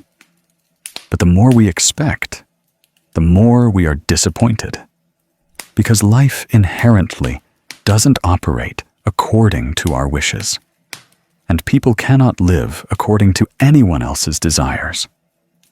Some nights we lie awake because a message wasn't answered, because a promise wasn't fulfilled, because someone was silent for too long, and countless questions arise in our hearts. What did I do wrong? Why are they indifferent? The more we think, the more anxious our minds become. We don't realize that this suffering doesn't come from others, but from the very expectations we nurture in our hearts. The Buddha taught that all phenomena are selfless. Everything is conditional. This means that all phenomena, all relationships, all emotions do not belong to us. When conditions arise, they meet. When conditions cease, they dissipate. No one can hold on to anything forever. Everything is mind-made. All suffering and joy arise from the mind. When the mind desires, it creates anticipation. When anticipation arises, it creates clinging. And when clinging arises, suffering follows. It's like holding a handful of sand. The tighter you squeeze, the more sand slips away. Only by holding gently does the sand remain peacefully in your palm. Love, work, happiness, all are like this. The more we crave, the more we lose our peace. The story of Mrs. Thu, which the Phat Phap Lin Ung channel is about to tell, is a gentle illustration of this. Mrs. Thu lived in a peaceful countryside village, her small house surrounded by vibrant pink bougainvillea every sunny season. Since her husband passed away, her only joy was her son, Min, who worked in the city. Every day, she hoped her son would call home. In the morning, making tea, she would look at her phone. In the afternoon, cooking dinner, she would look at her phone. In the evening, sitting and listening to the rain fall outside, she would still wait silently for the phone to ring. But lately, her son called less often. He was busy with work, busy with his own life. She felt sad and resentful. Whenever neighbors boasted that their children had sent gifts or called, her heart would ache. She thought, I only have him. Why is he so indifferent? Then one day, while cleaning, she happened to turn on a Dharma talk on the radio. The monk's warm voice resonated. Love should not demand reciprocation, because when we demand, love immediately turns into bondage. Only when we know how to love without expectation do we touch true peace. She sat silently. Those words were like a gentle breeze passing through her arid soul. She suddenly realized that all this time she loved her son, but it was a conditional love. She wanted her son to remember, to call, to express himself in the way she desired. She forgot that he also had his own life, his own worries. From that day on, she began to change. Instead of waiting for the phone to ring, she proactively messaged her son with simple words. Mother wishes you a peaceful new day, without resentment, without blame, without expecting a reply. And strangely, when she no longer expected, her son started calling home more often. Sometimes he would tell jokes, Sometimes he would ask what she was cooking. They would both laugh gently, like the rain falling outside. She understood that when her mind let go, love would naturally flow back. To love without needing a response. That is true love. Mrs. Thu's story is not just one mother's story. It is a mirror reflecting countless hearts in this life. We love our parents, friends, loved ones, but we often forget that everyone has their own journey. When we try to control, when we place expectations on them, love becomes heavy. The Buddha taught that letting go of expectations is how to keep love whole. When the mind still desires, we will always live in worry. Worrying that someone won't care, fearing they will forget us, hoping things succeed, fearing failure, hoping life is smooth, fearing difficulties. Expectations keep us in a state of not enough, not peaceful, not happy. But when we practice living with conditions as they are, meaning doing our best and then letting everything follow its natural course, we will find our minds as light as white clouds. The Fat Fap Lin Ung channel once heard a Zen master say, "If a flower wants to bloom quickly, it will break its own stem. Let the flower bloom with the sun, with the wind, with time." Human life is the same. There are things that need to wait. There are karmic connections that need to come at the right time. The more impatient, the more suffering. The more expectations, the more freedom is lost. True freedom comes only when we can smile in the present, without craving the future, without regretting the past. In daily life, try practicing letting go of expectations from the smallest things. When you offer a greeting, don't expect a reply. When you help someone, don't wait for thanks. When you give a gift, consider the connection fulfilled.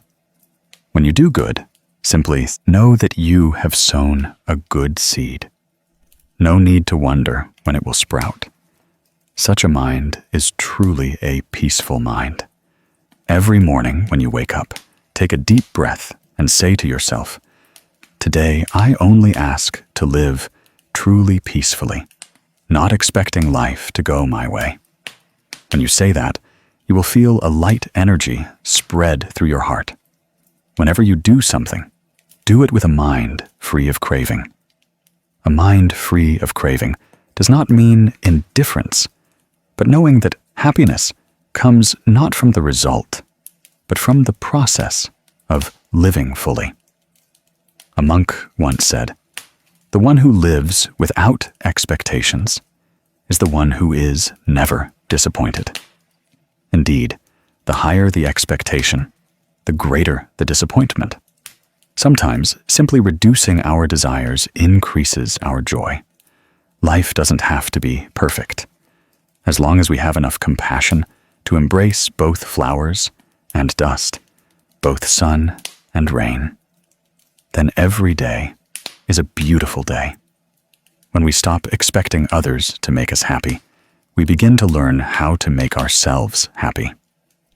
When we stop hoping life will be easy, we begin to have the strength to get through difficult days.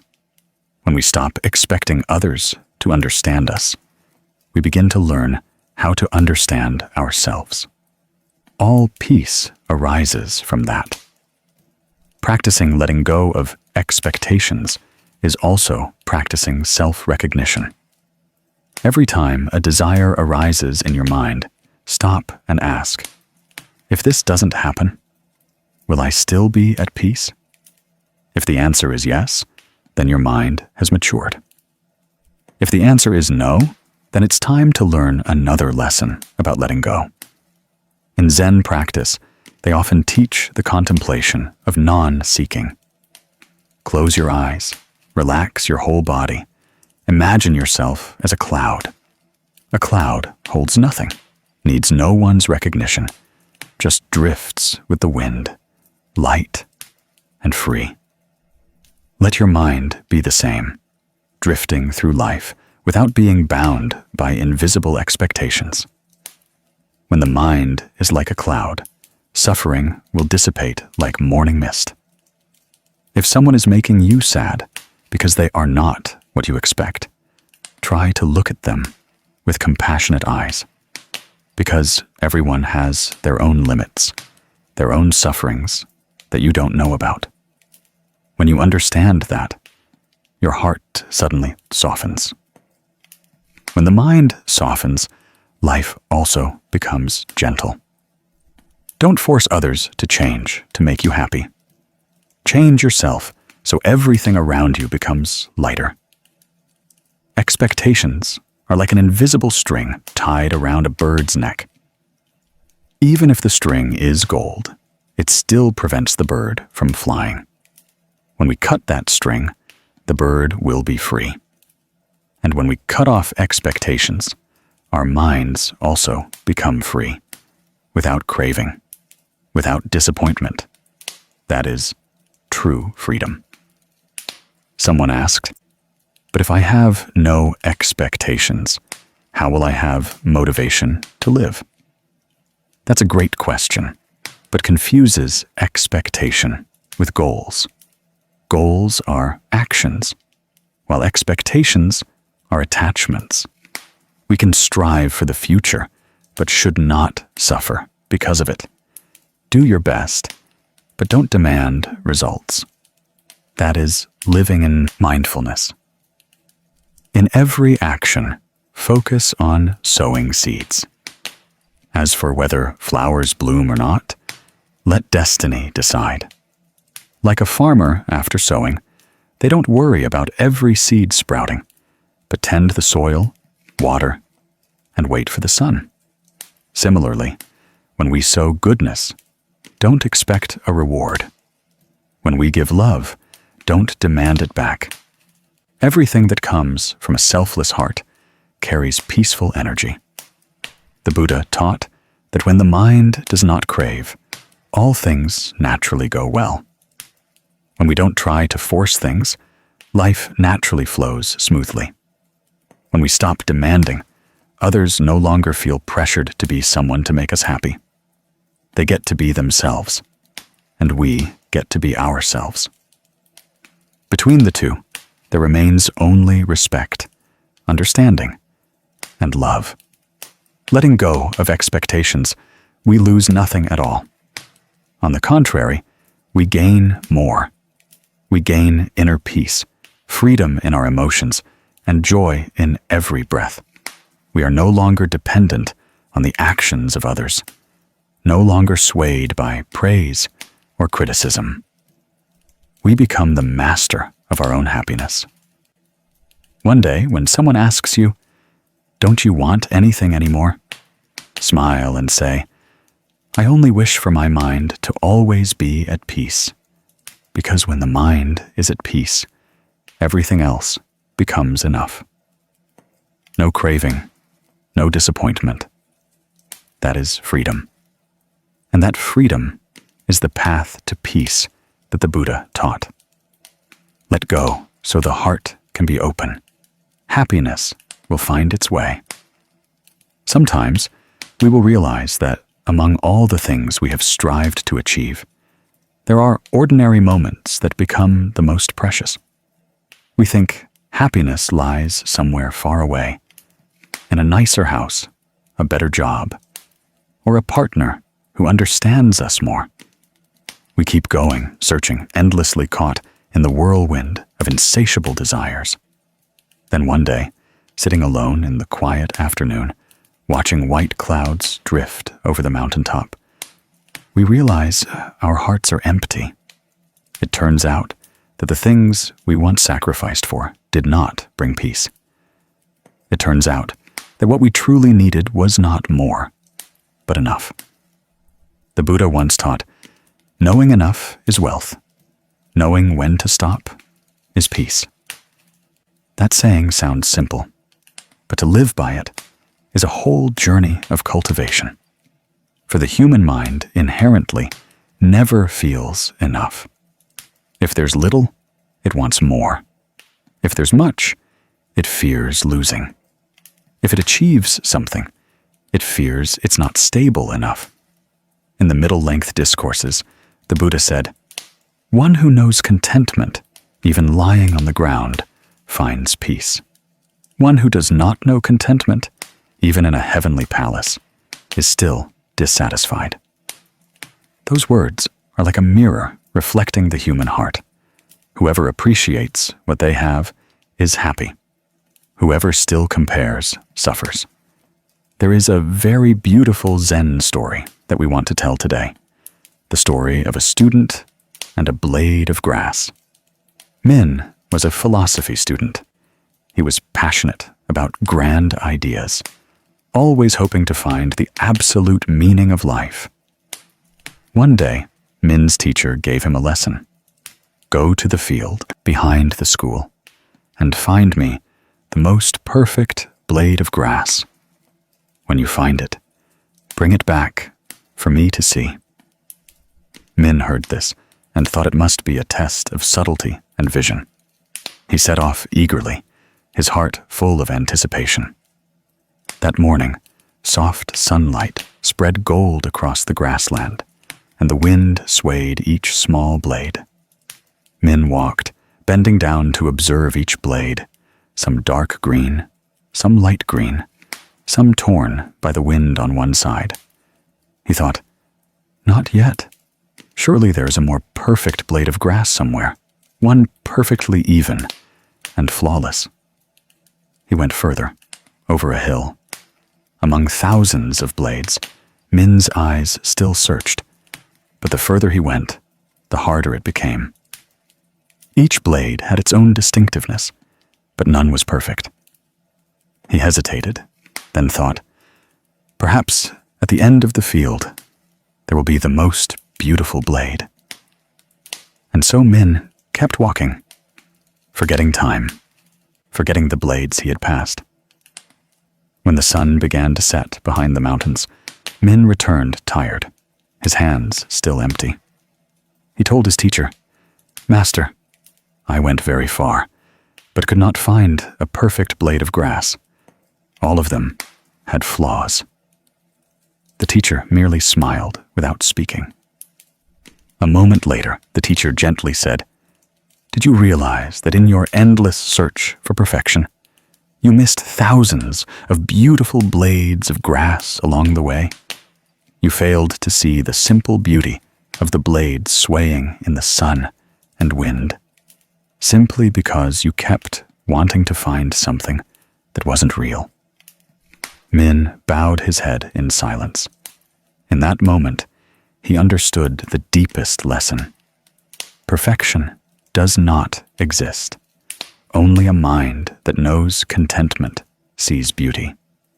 That story, though small, contains a great truth of life. For in the journey to find the perfect blade of grass, we are also Min. We keep passing by countless opportunities, countless small joys, only to realize one day that we have missed the present. We want a nicer home, but forget that our current home was once our dream in the past. We want a better partner, but forget that the person beside us was once the happiness we prayed for.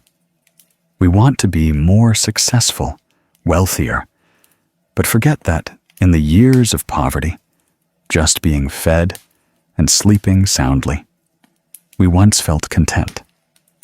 In the Dhammapada, the Buddha taught, "No one is as rich as one who knows contentment. No one is as poor as one who is greedy."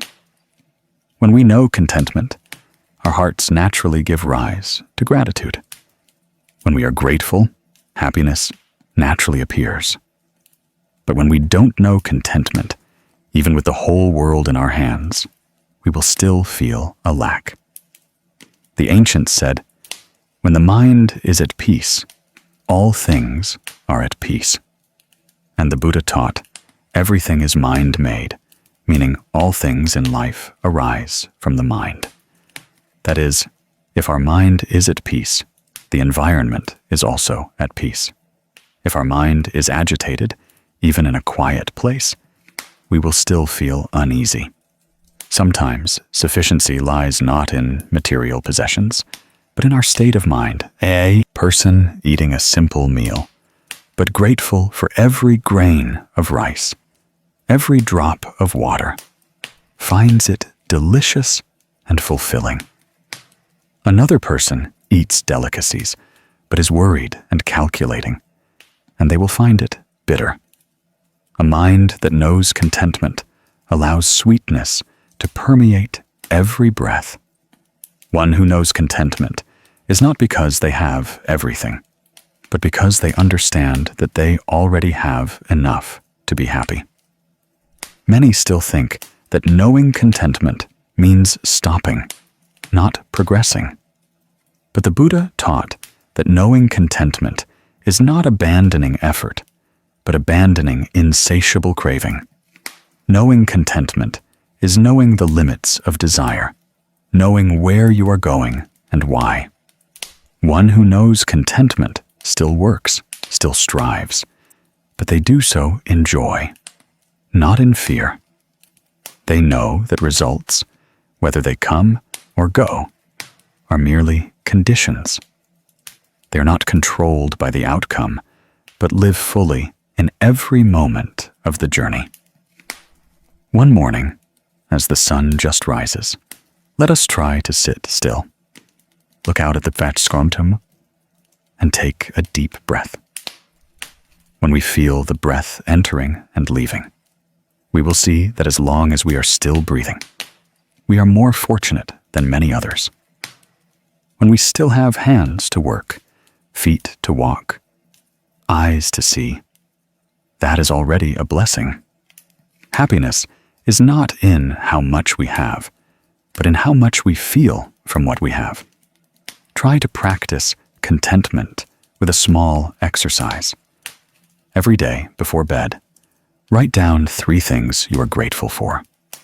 It could be a hot bowl of rice, a friend calling to check in, or simply a cool breeze blowing through the window. Write it down and feel your heart soften. When you are grateful, the energy of contentment will blossom. When you are content, the energy of peace will spread. That is not magic, but the natural working of the mind. One who knows contentment will not compare, because comparison is the root of suffering. When we look at others and see that they have more, envy arises in our hearts. When we see ourselves as having more than them, arrogance arises in our hearts. Both cause the mind to become agitated. Knowing contentment is knowing to look inward, to see what we have, how we are living. One who knows contentment can smile even when sitting alone in a quiet afternoon. They don't need applause, don't need anyone's recognition, because they know true happiness does not lie in external praise, but in inner peace. We can recall the story of the young monk in the forest. One day, the monk asked his teacher, "Master, how do I know when I have enough?" The teacher smiled, picked up a handful of earth, and dropped it into the stream. "Do you see any reaction in the water?" The monk replied, "No, master."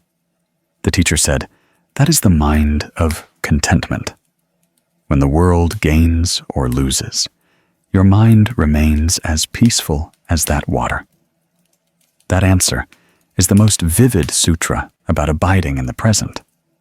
If we look closely, nature always teaches us the lesson of contentment. The flower blooms and then fades, but does not mourn the loss of its colors. The green leaf falls, but does not regret having once shimmered. The sun rises and sets, but never complains about having to leave. Everything knows when to stop at the right time. Only humans, out of fear of loss, try to hold on. And it is in that clinging that we lose our peace.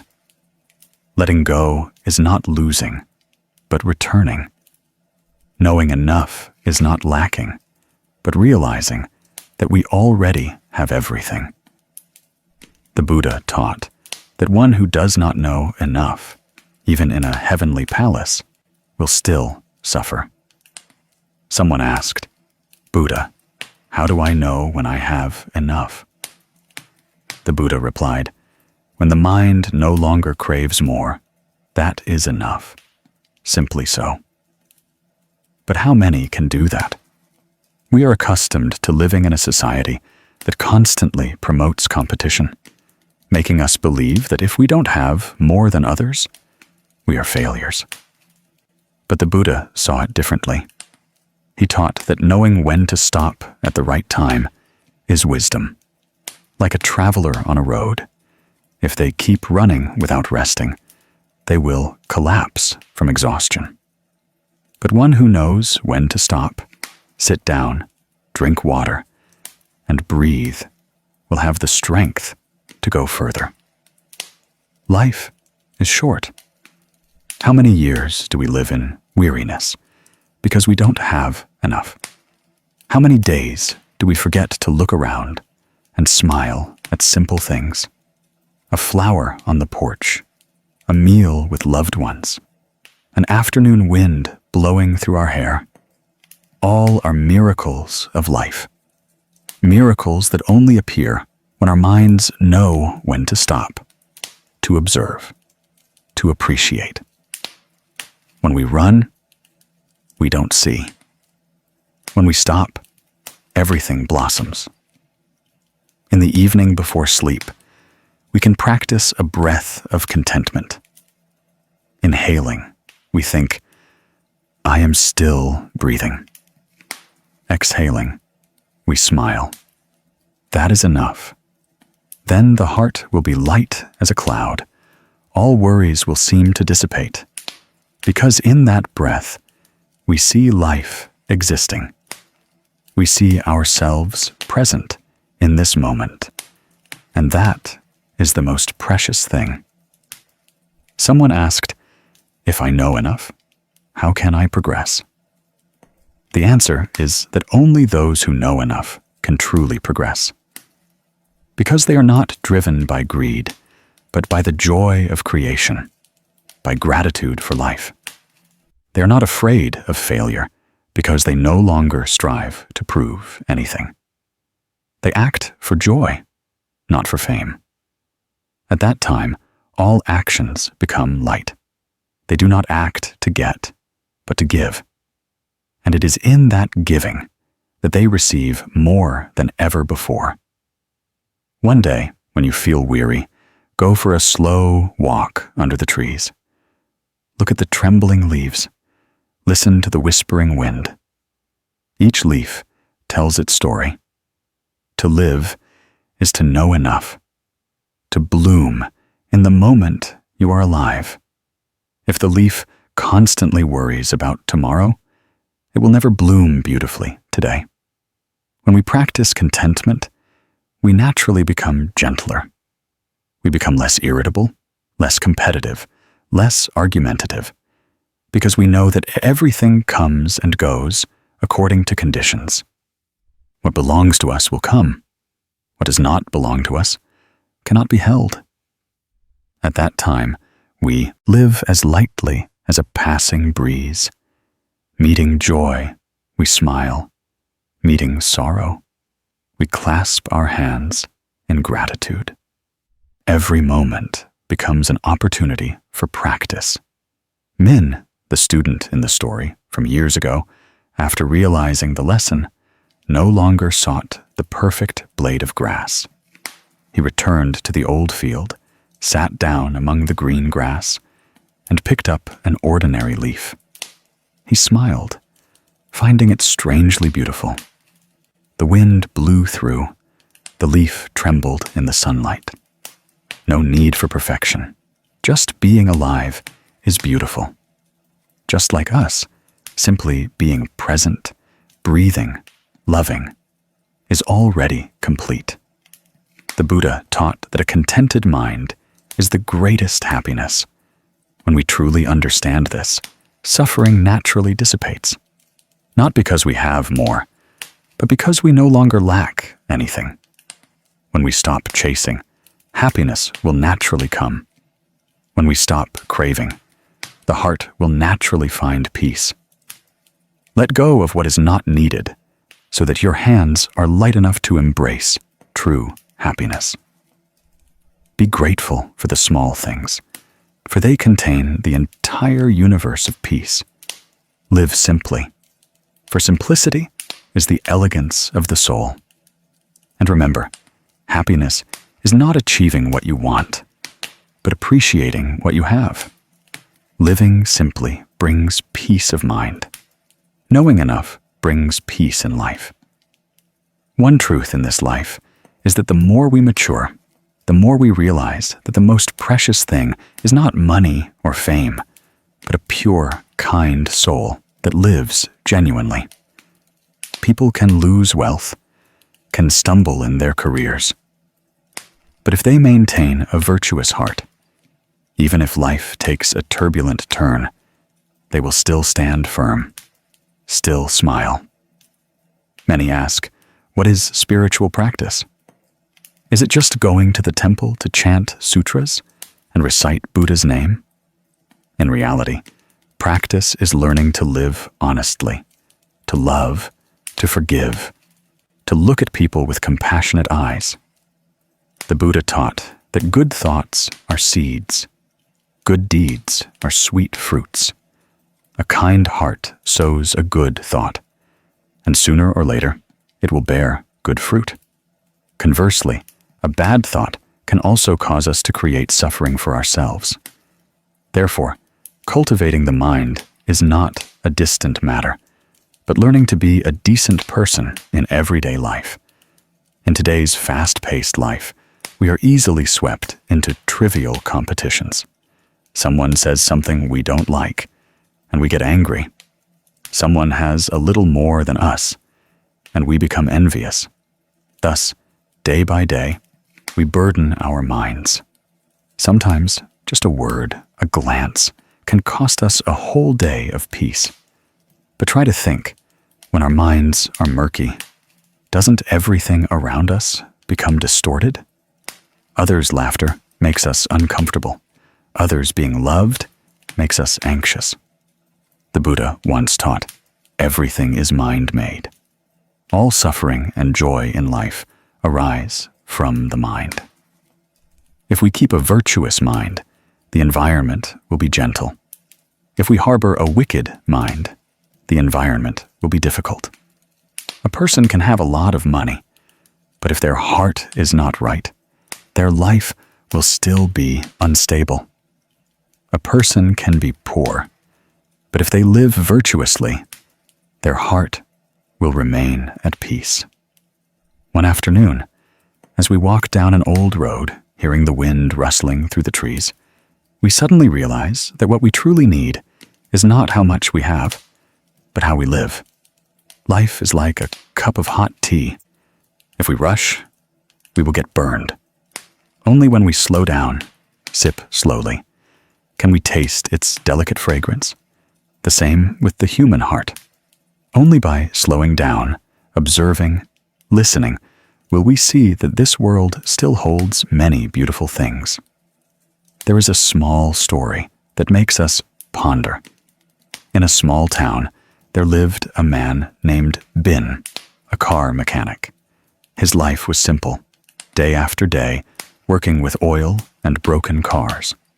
One afternoon, while cleaning his shop, he saw an old man passing by drop a thick wallet. He picked it up, intending to call after him, but the old man had gone too far. He opened it to find identification. Inside the wallet were many bills and a few old papers. He took the wallet to the police station for them to return it to its owner. A few days later, the old man returned with a gentle look in his eyes, holding a wooden plaque engraved with the words, "Honest Mechanic." He said, "I don't have much to thank you with. I just want to give you this." From then on, Anbin's shop became increasingly crowded. People came not only to fix their cars, but to feel something truly warm in the heart of that mechanic. Listening to the story, we find it simple, but it contains a philosophy of life. Good deeds are not lost. They only wait for the day to bloom. Perhaps we do good, and no one knows, no one praises, but the universe still records it. Perhaps we help someone and receive nothing in return, but that very action has nurtured our minds. It's like planting a seed. Even if we don't see the plant immediately, every day there is a transformation in the soil. A kind heart is the same, silent, gentle, but it brings true peace. The Buddha once taught that one who does good, even if they encounter bad things, the bad will turn good. One who does evil, even if they encounter good things, the good will turn evil. This is not for us to blindly believe in karma, but to understand that a virtuous mind is the root that keeps life steady amidst storms. When our mind is virtuous, we do not fear loss, because we know that everything arises from conditions. When our mind is sincere, we don't need to strive to prove ourselves right. Because if the heart is bright, no praise is needed. Someone asked, in today's complex world, is there a disadvantage to being a good person? The answer is yes. Sometimes there is. But that disadvantage is only temporary, while the gain is eternal. A virtuous person is like clear water. They may be muddied by dirt, but they will eventually settle and become clear again. A deceitful person may benefit in the short term, but sooner or later, they will bring suffering upon themselves. Being a good person is not for anyone's praise, but to sleep peacefully every night. Only when we live honestly, without deceit, without harming anyone, do we truly find peace in our hearts. Life is like a mirror. When we smile, the mirror smiles back. When we frown, the mirror also looks gloomy.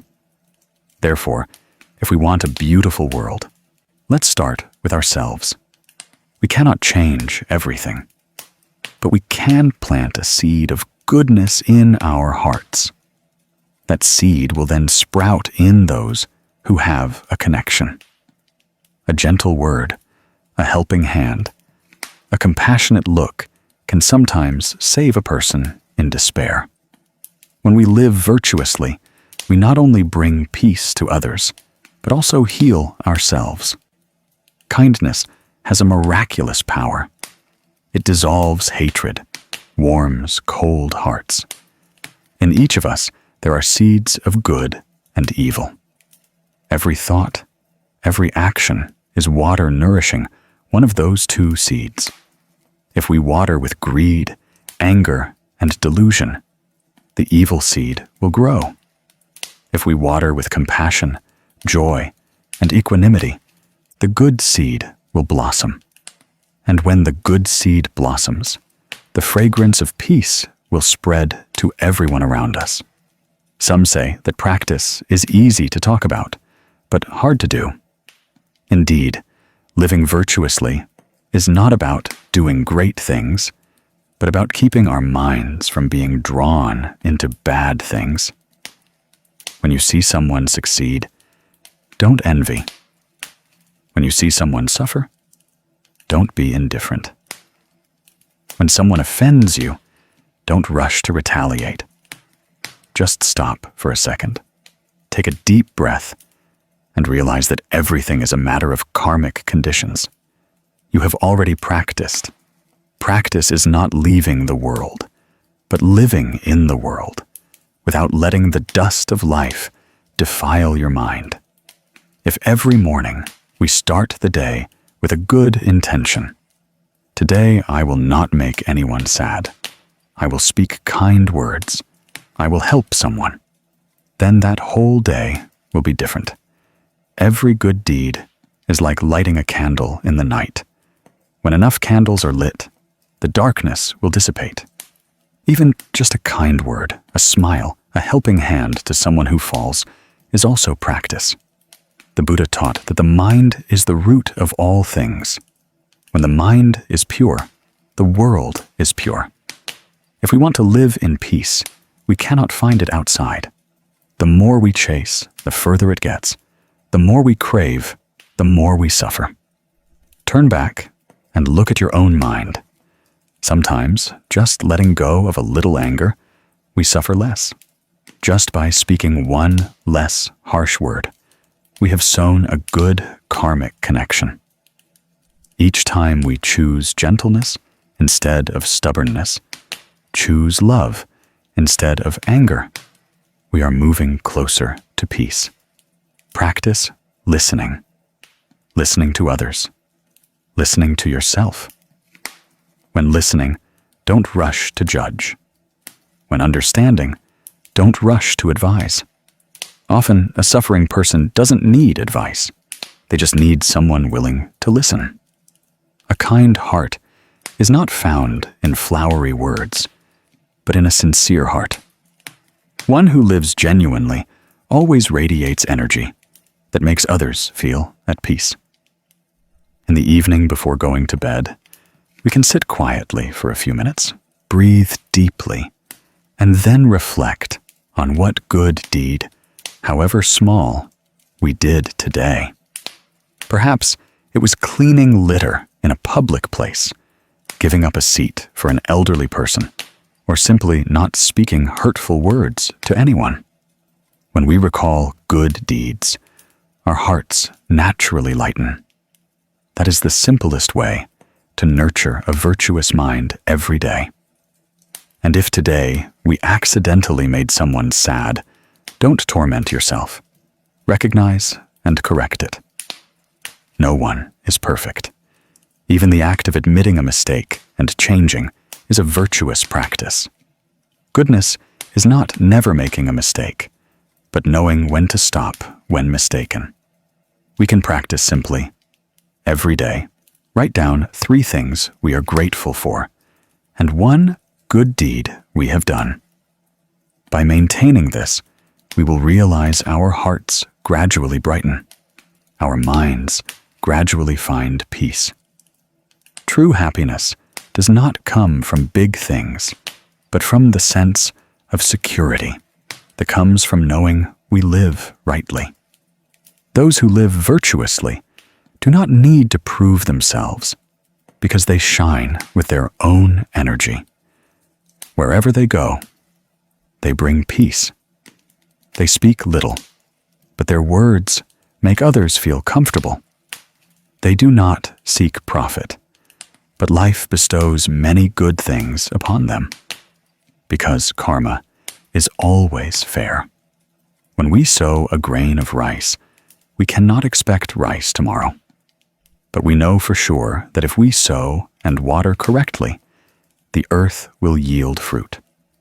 A virtuous mind is the same. Be patient, believe in the law of cause and effect, and live with a sincere heart. One day, what we sow today will return in its most beautiful form. Perhaps it's an opportunity, perhaps a good person coming into our lives, or simply a truly peaceful sleep. Life is short. We don't know when the last day will be. So live in such a way that if tomorrow is no more, we can still smile. Live so that every evening we can close our eyes in peace, without worries, without resentment, without regret. Remember, good thoughts are seeds. Good deeds are sweet fruits. Every time we think kindly, speak kindly, act kindly, it is a time we sow blessings. On life's path, don't wait for conditions to be perfect to do good deeds. Don't wait until you have a lot to share. The more you give, the more peace you receive. Let go so the heart can be open. Happiness will find its way. Live sincerely and virtuously. for that is the simplest method of cultivating the mind. When our minds are pure, the world is pure. When our hearts are kind, life naturally becomes good. And then, one day, we will understand that peace is not far away, but is precisely when we know how to live true to our hearts. At some point in life, we will feel tired of constantly having to prove ourselves right.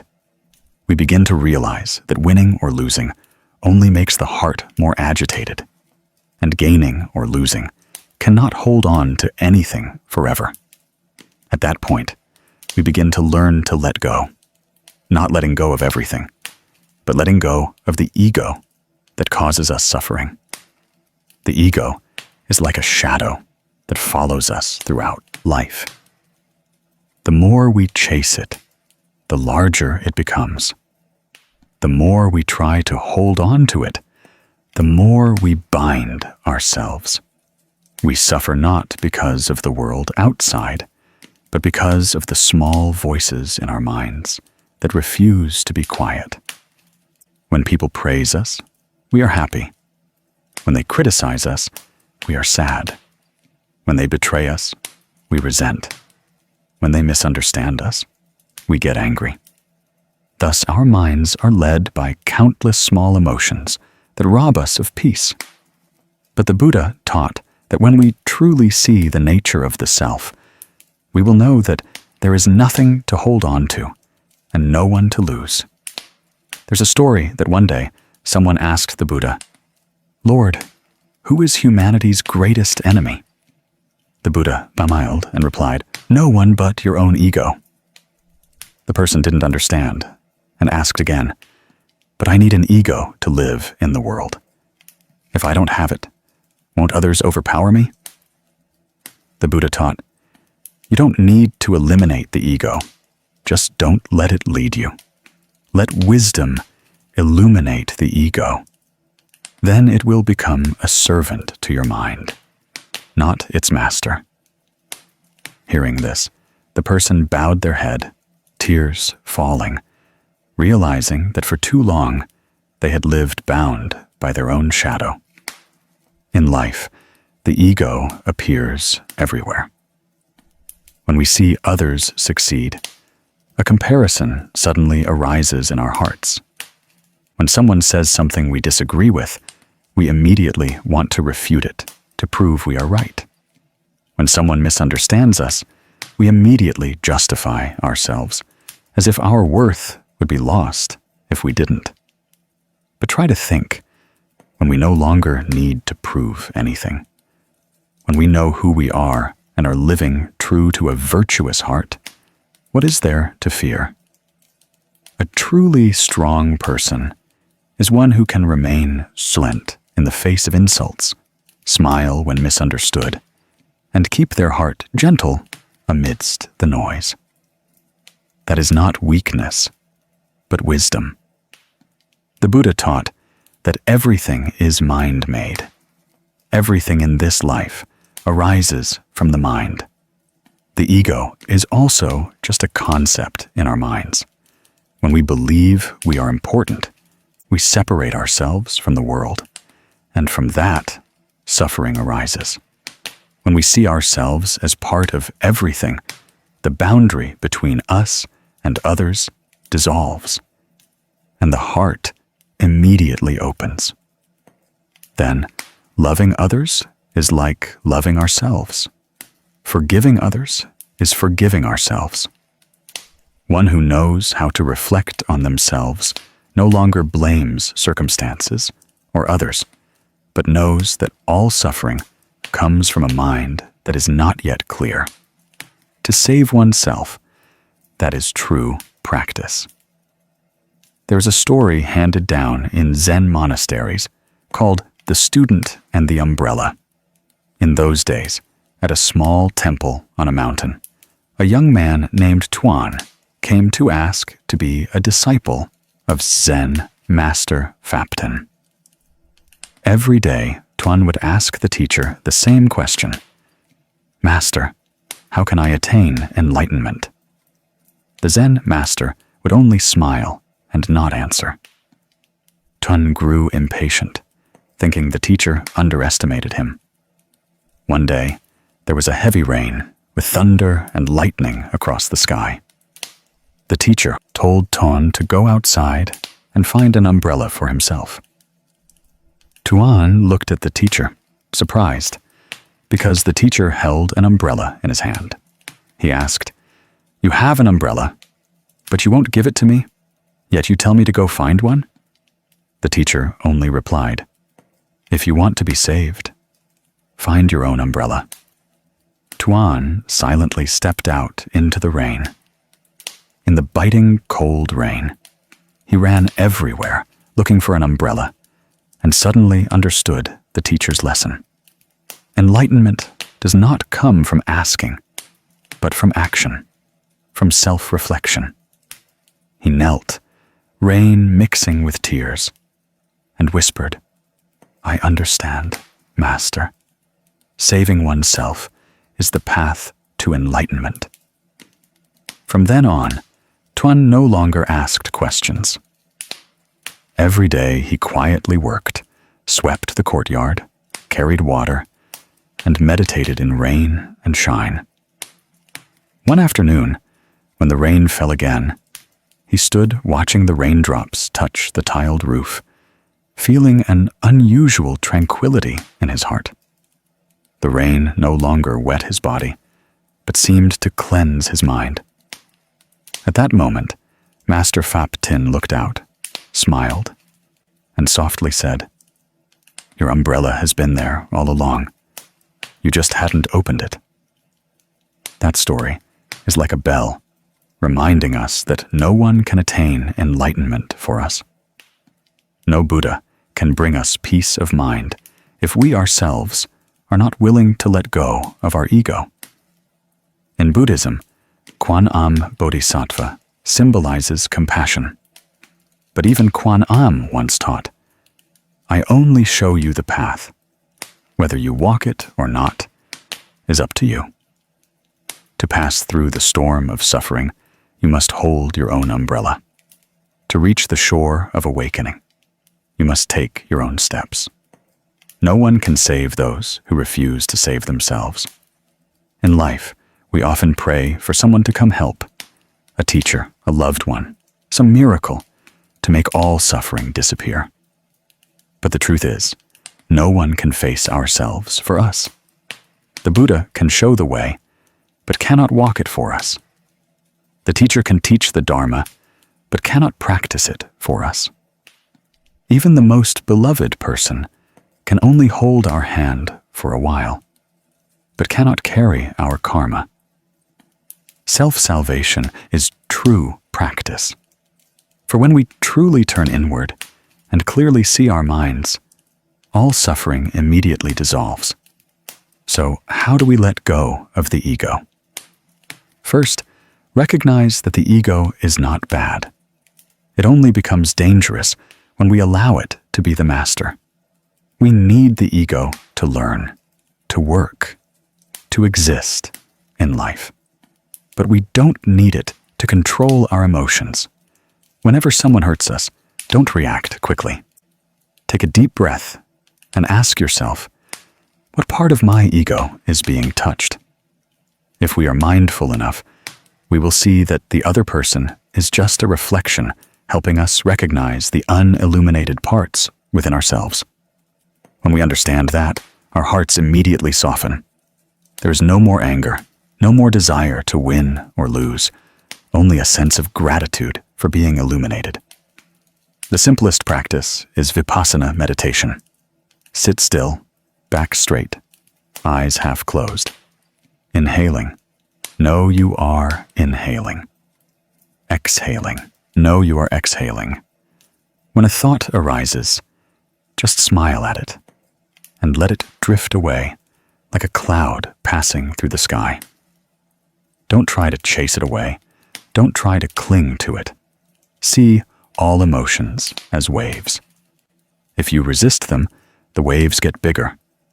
If you let go, the waves naturally dissipate. When the mind is at peace, all the storms outside also turn into a gentle breeze. Besides meditation, we can practice writing about letting go. Every evening before bed, write down 3 things that bothered you during the day. Then write next to them, "I choose to let go."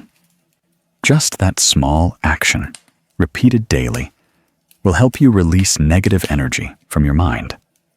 We can also practice gratitude. When the mind is grateful, the ego has no place. Because when we are grateful, we see ourselves not as the center of the world, but as a tiny part of the vast flow of karmic connections. Be grateful to those who hurt us, because they help us learn patience. Be grateful to those who leave us, because they teach us to let go. Be grateful for suffering, because it is suffering itself that makes us grow. Once, a Zen master asked his student, "If someone curses you, what will you do?" The student replied, "I will be silent." The master nodded. "Good. But if anger still remains in your heart, you haven't truly let go." The student was surprised. "Then what should I do?" The master smiled. "Look at that person as you would a child crying from pain. When compassion arises in your heart, anger naturally dissipates." Hearing this, the student bowed his head, understanding that only by letting go of the ego can compassion arise. Letting go of the ego does not mean belittling oneself, but knowing that one is not the center of the universe. When we no longer have to prove ourselves, no longer compare, our hearts truly find peace. When we live with a compassionate mind, looking at everyone with understanding, everything becomes light. We don't need anyone's recognition, because a virtuous heart itself is the greatest reward. Life is like a river. If we try to hold water in our hands, the water will flow away. If we open our hearts like the flow, the water will remain within us forever. Letting go of the ego is allowing the natural flow of compassion to spread. Whenever you meet someone, wish them peace. Whenever you are misunderstood, smile silently. Whenever your heart is agitated, return to your breath. Whenever you want to argue, ask yourself, is this really necessary? When you ask that question, often the answer is no. And at that point, the mind immediately calms. Letting go of the ego is the first step to returning to oneself. When the ego subsides, compassion arises. When compassion arises, all suffering immediately dissolves. A person with a compassionate mind no longer sees anyone as an enemy, because they know that everyone is suffering in their own way. We don't need to fix the world. We just need to learn to love this world with all its imperfections. One morning, as the sun rises, we can sit still and listen to the birds sing, see the dewdrops on the leaves, and realize that happiness is very close. It is not found in grand things, but in the moment we are truly present, with a peaceful mind. At that time, the ego disappears, and only the miraculous life breathing within us remains. Let go of the ego, and our minds immediately become clear. Let go of the idea of winning or losing, and life naturally becomes joyful. Each time we choose peace instead of argument, we move closer to enlightenment. Each time we choose to listen instead of react, we sow a seed of compassion. Each time we choose love instead of resentment, we are opening our own umbrella amidst the rain of life. Remember, no one can open that umbrella for us. Only when we open it ourselves will we no longer be wet. Even if it still rains, our hearts will remain at peace. And that is when we truly step onto the path of enlightenment, and the path of one who knows how to let go, how to reflect, and how to love. Sometimes in life, we suddenly slow down, sit still, and look deeply into the flowing river of life. We see people bustling, throwing themselves into endless cycles of fame, gain, and things that seem to bring happiness. But the tighter we cling, the emptier our hearts become. People live their entire lives searching for something. Then, near the end of the journey, they realize that what they were searching for was never outside their own minds. Life is inherently impermanent. Letting go is not losing, but returning to freedom. Have you ever stopped to ask, among all the things we pursue, what truly belongs to us? Wealth? It leaves us when its karmic connection ends. Loved ones? They go when old karma dissipates. Fame?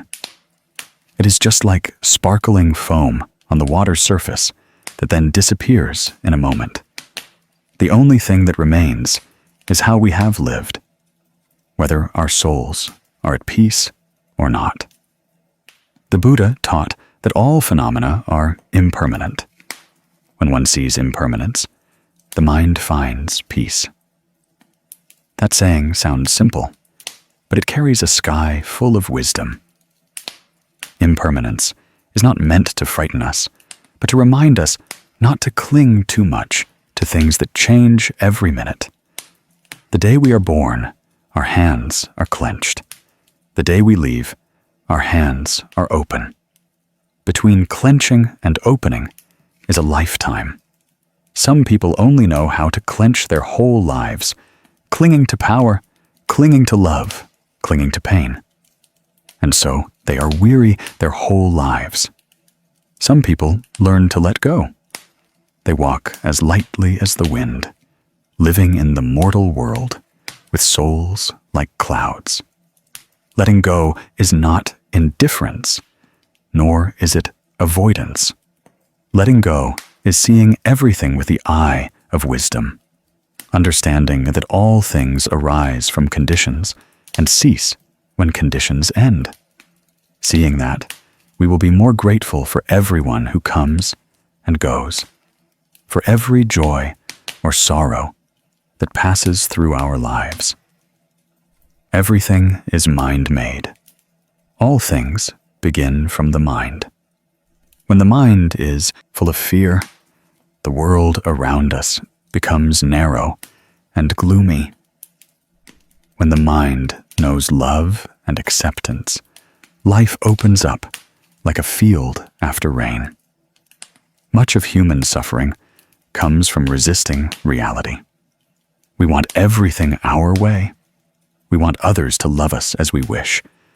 We want life to be smooth, without storms. But the Buddha taught that suffering is the result of greed, anger, and delusion. When we no longer demand, no longer cling, suffering immediately dissipates like morning mist before the sun. I once heard a beautiful story about an old Zen master. One day, a disciple asked, "Master, how can I live peacefully amidst all the changes in life?" The Zen master smiled gently and pointed to the teacup in front of him. He poured water until it overflowed, spilling onto the table. The disciple hastily exclaimed, "Master, it's full! The water is overflowing." The Zen master looked deeply into his eyes and said, "Your mind is the same. When it is full of worries, full of fears, there is no room for peace.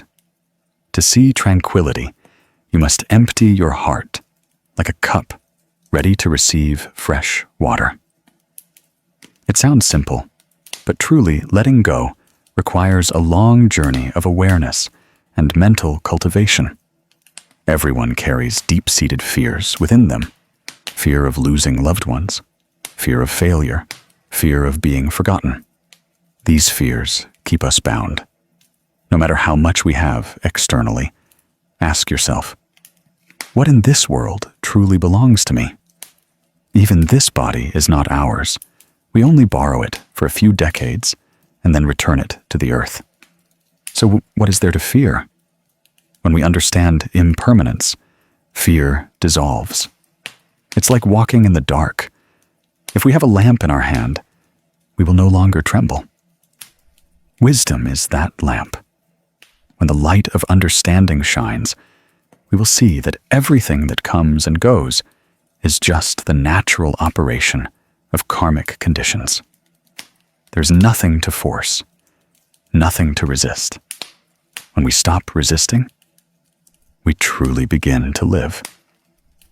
The Fat Phap Lin Ung channel remembers the story of Ms. Hang, a woman who had experienced the coldest winters of her life.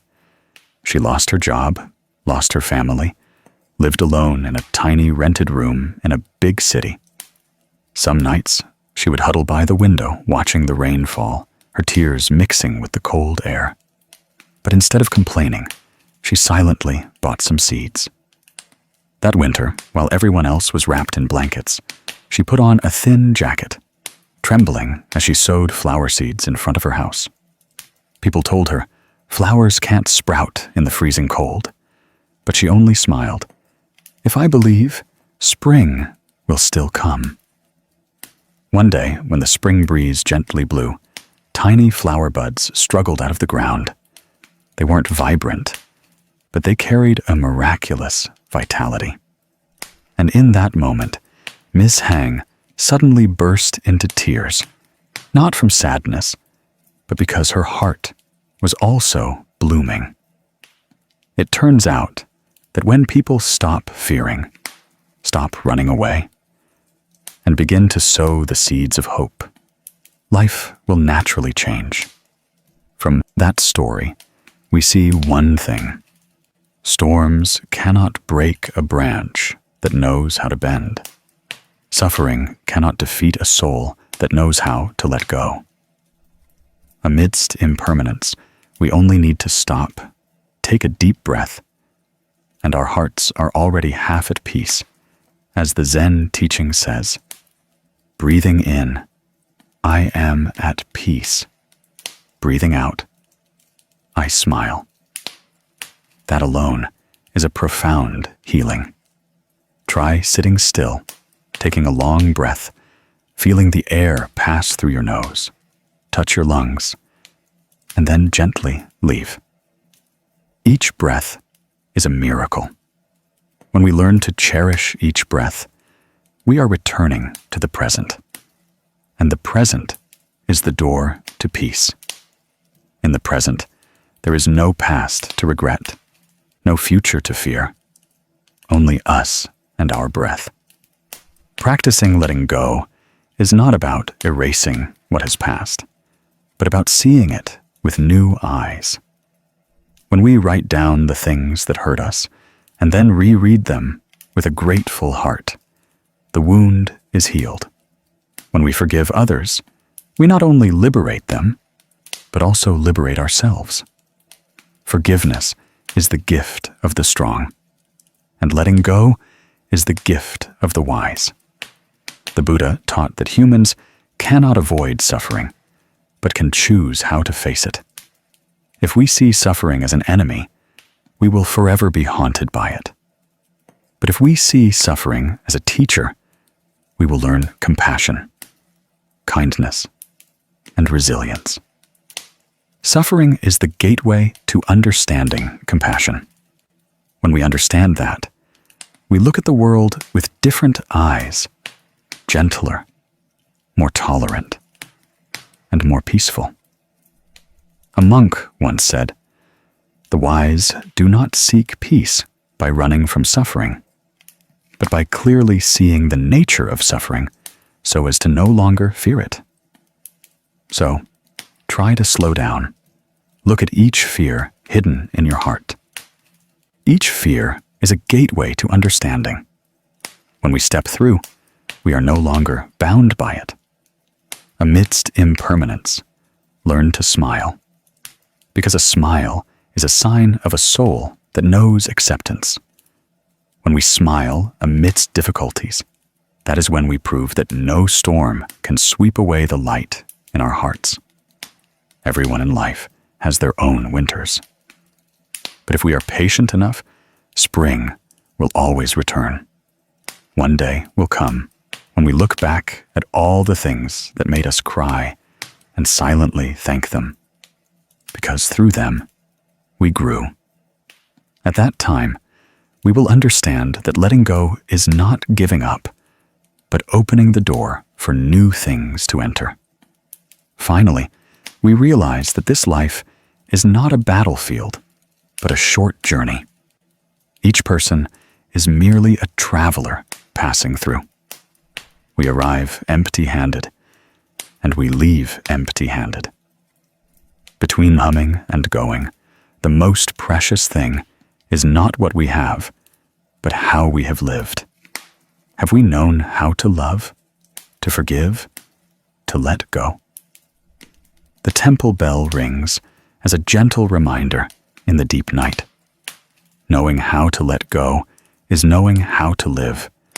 Knowing enough is knowing happiness. Knowing peace is knowing how to love. That prayer resonates in the heart like a cool stream, washing away all remaining worldly dust. When our hearts are at peace, the world finds peace. Let go so the heart can be open. Happiness will find its way. For serenity is not found far away, but right in the moment we stop. Take a breath of peace and smile at life. That alone is enough for one lifetime.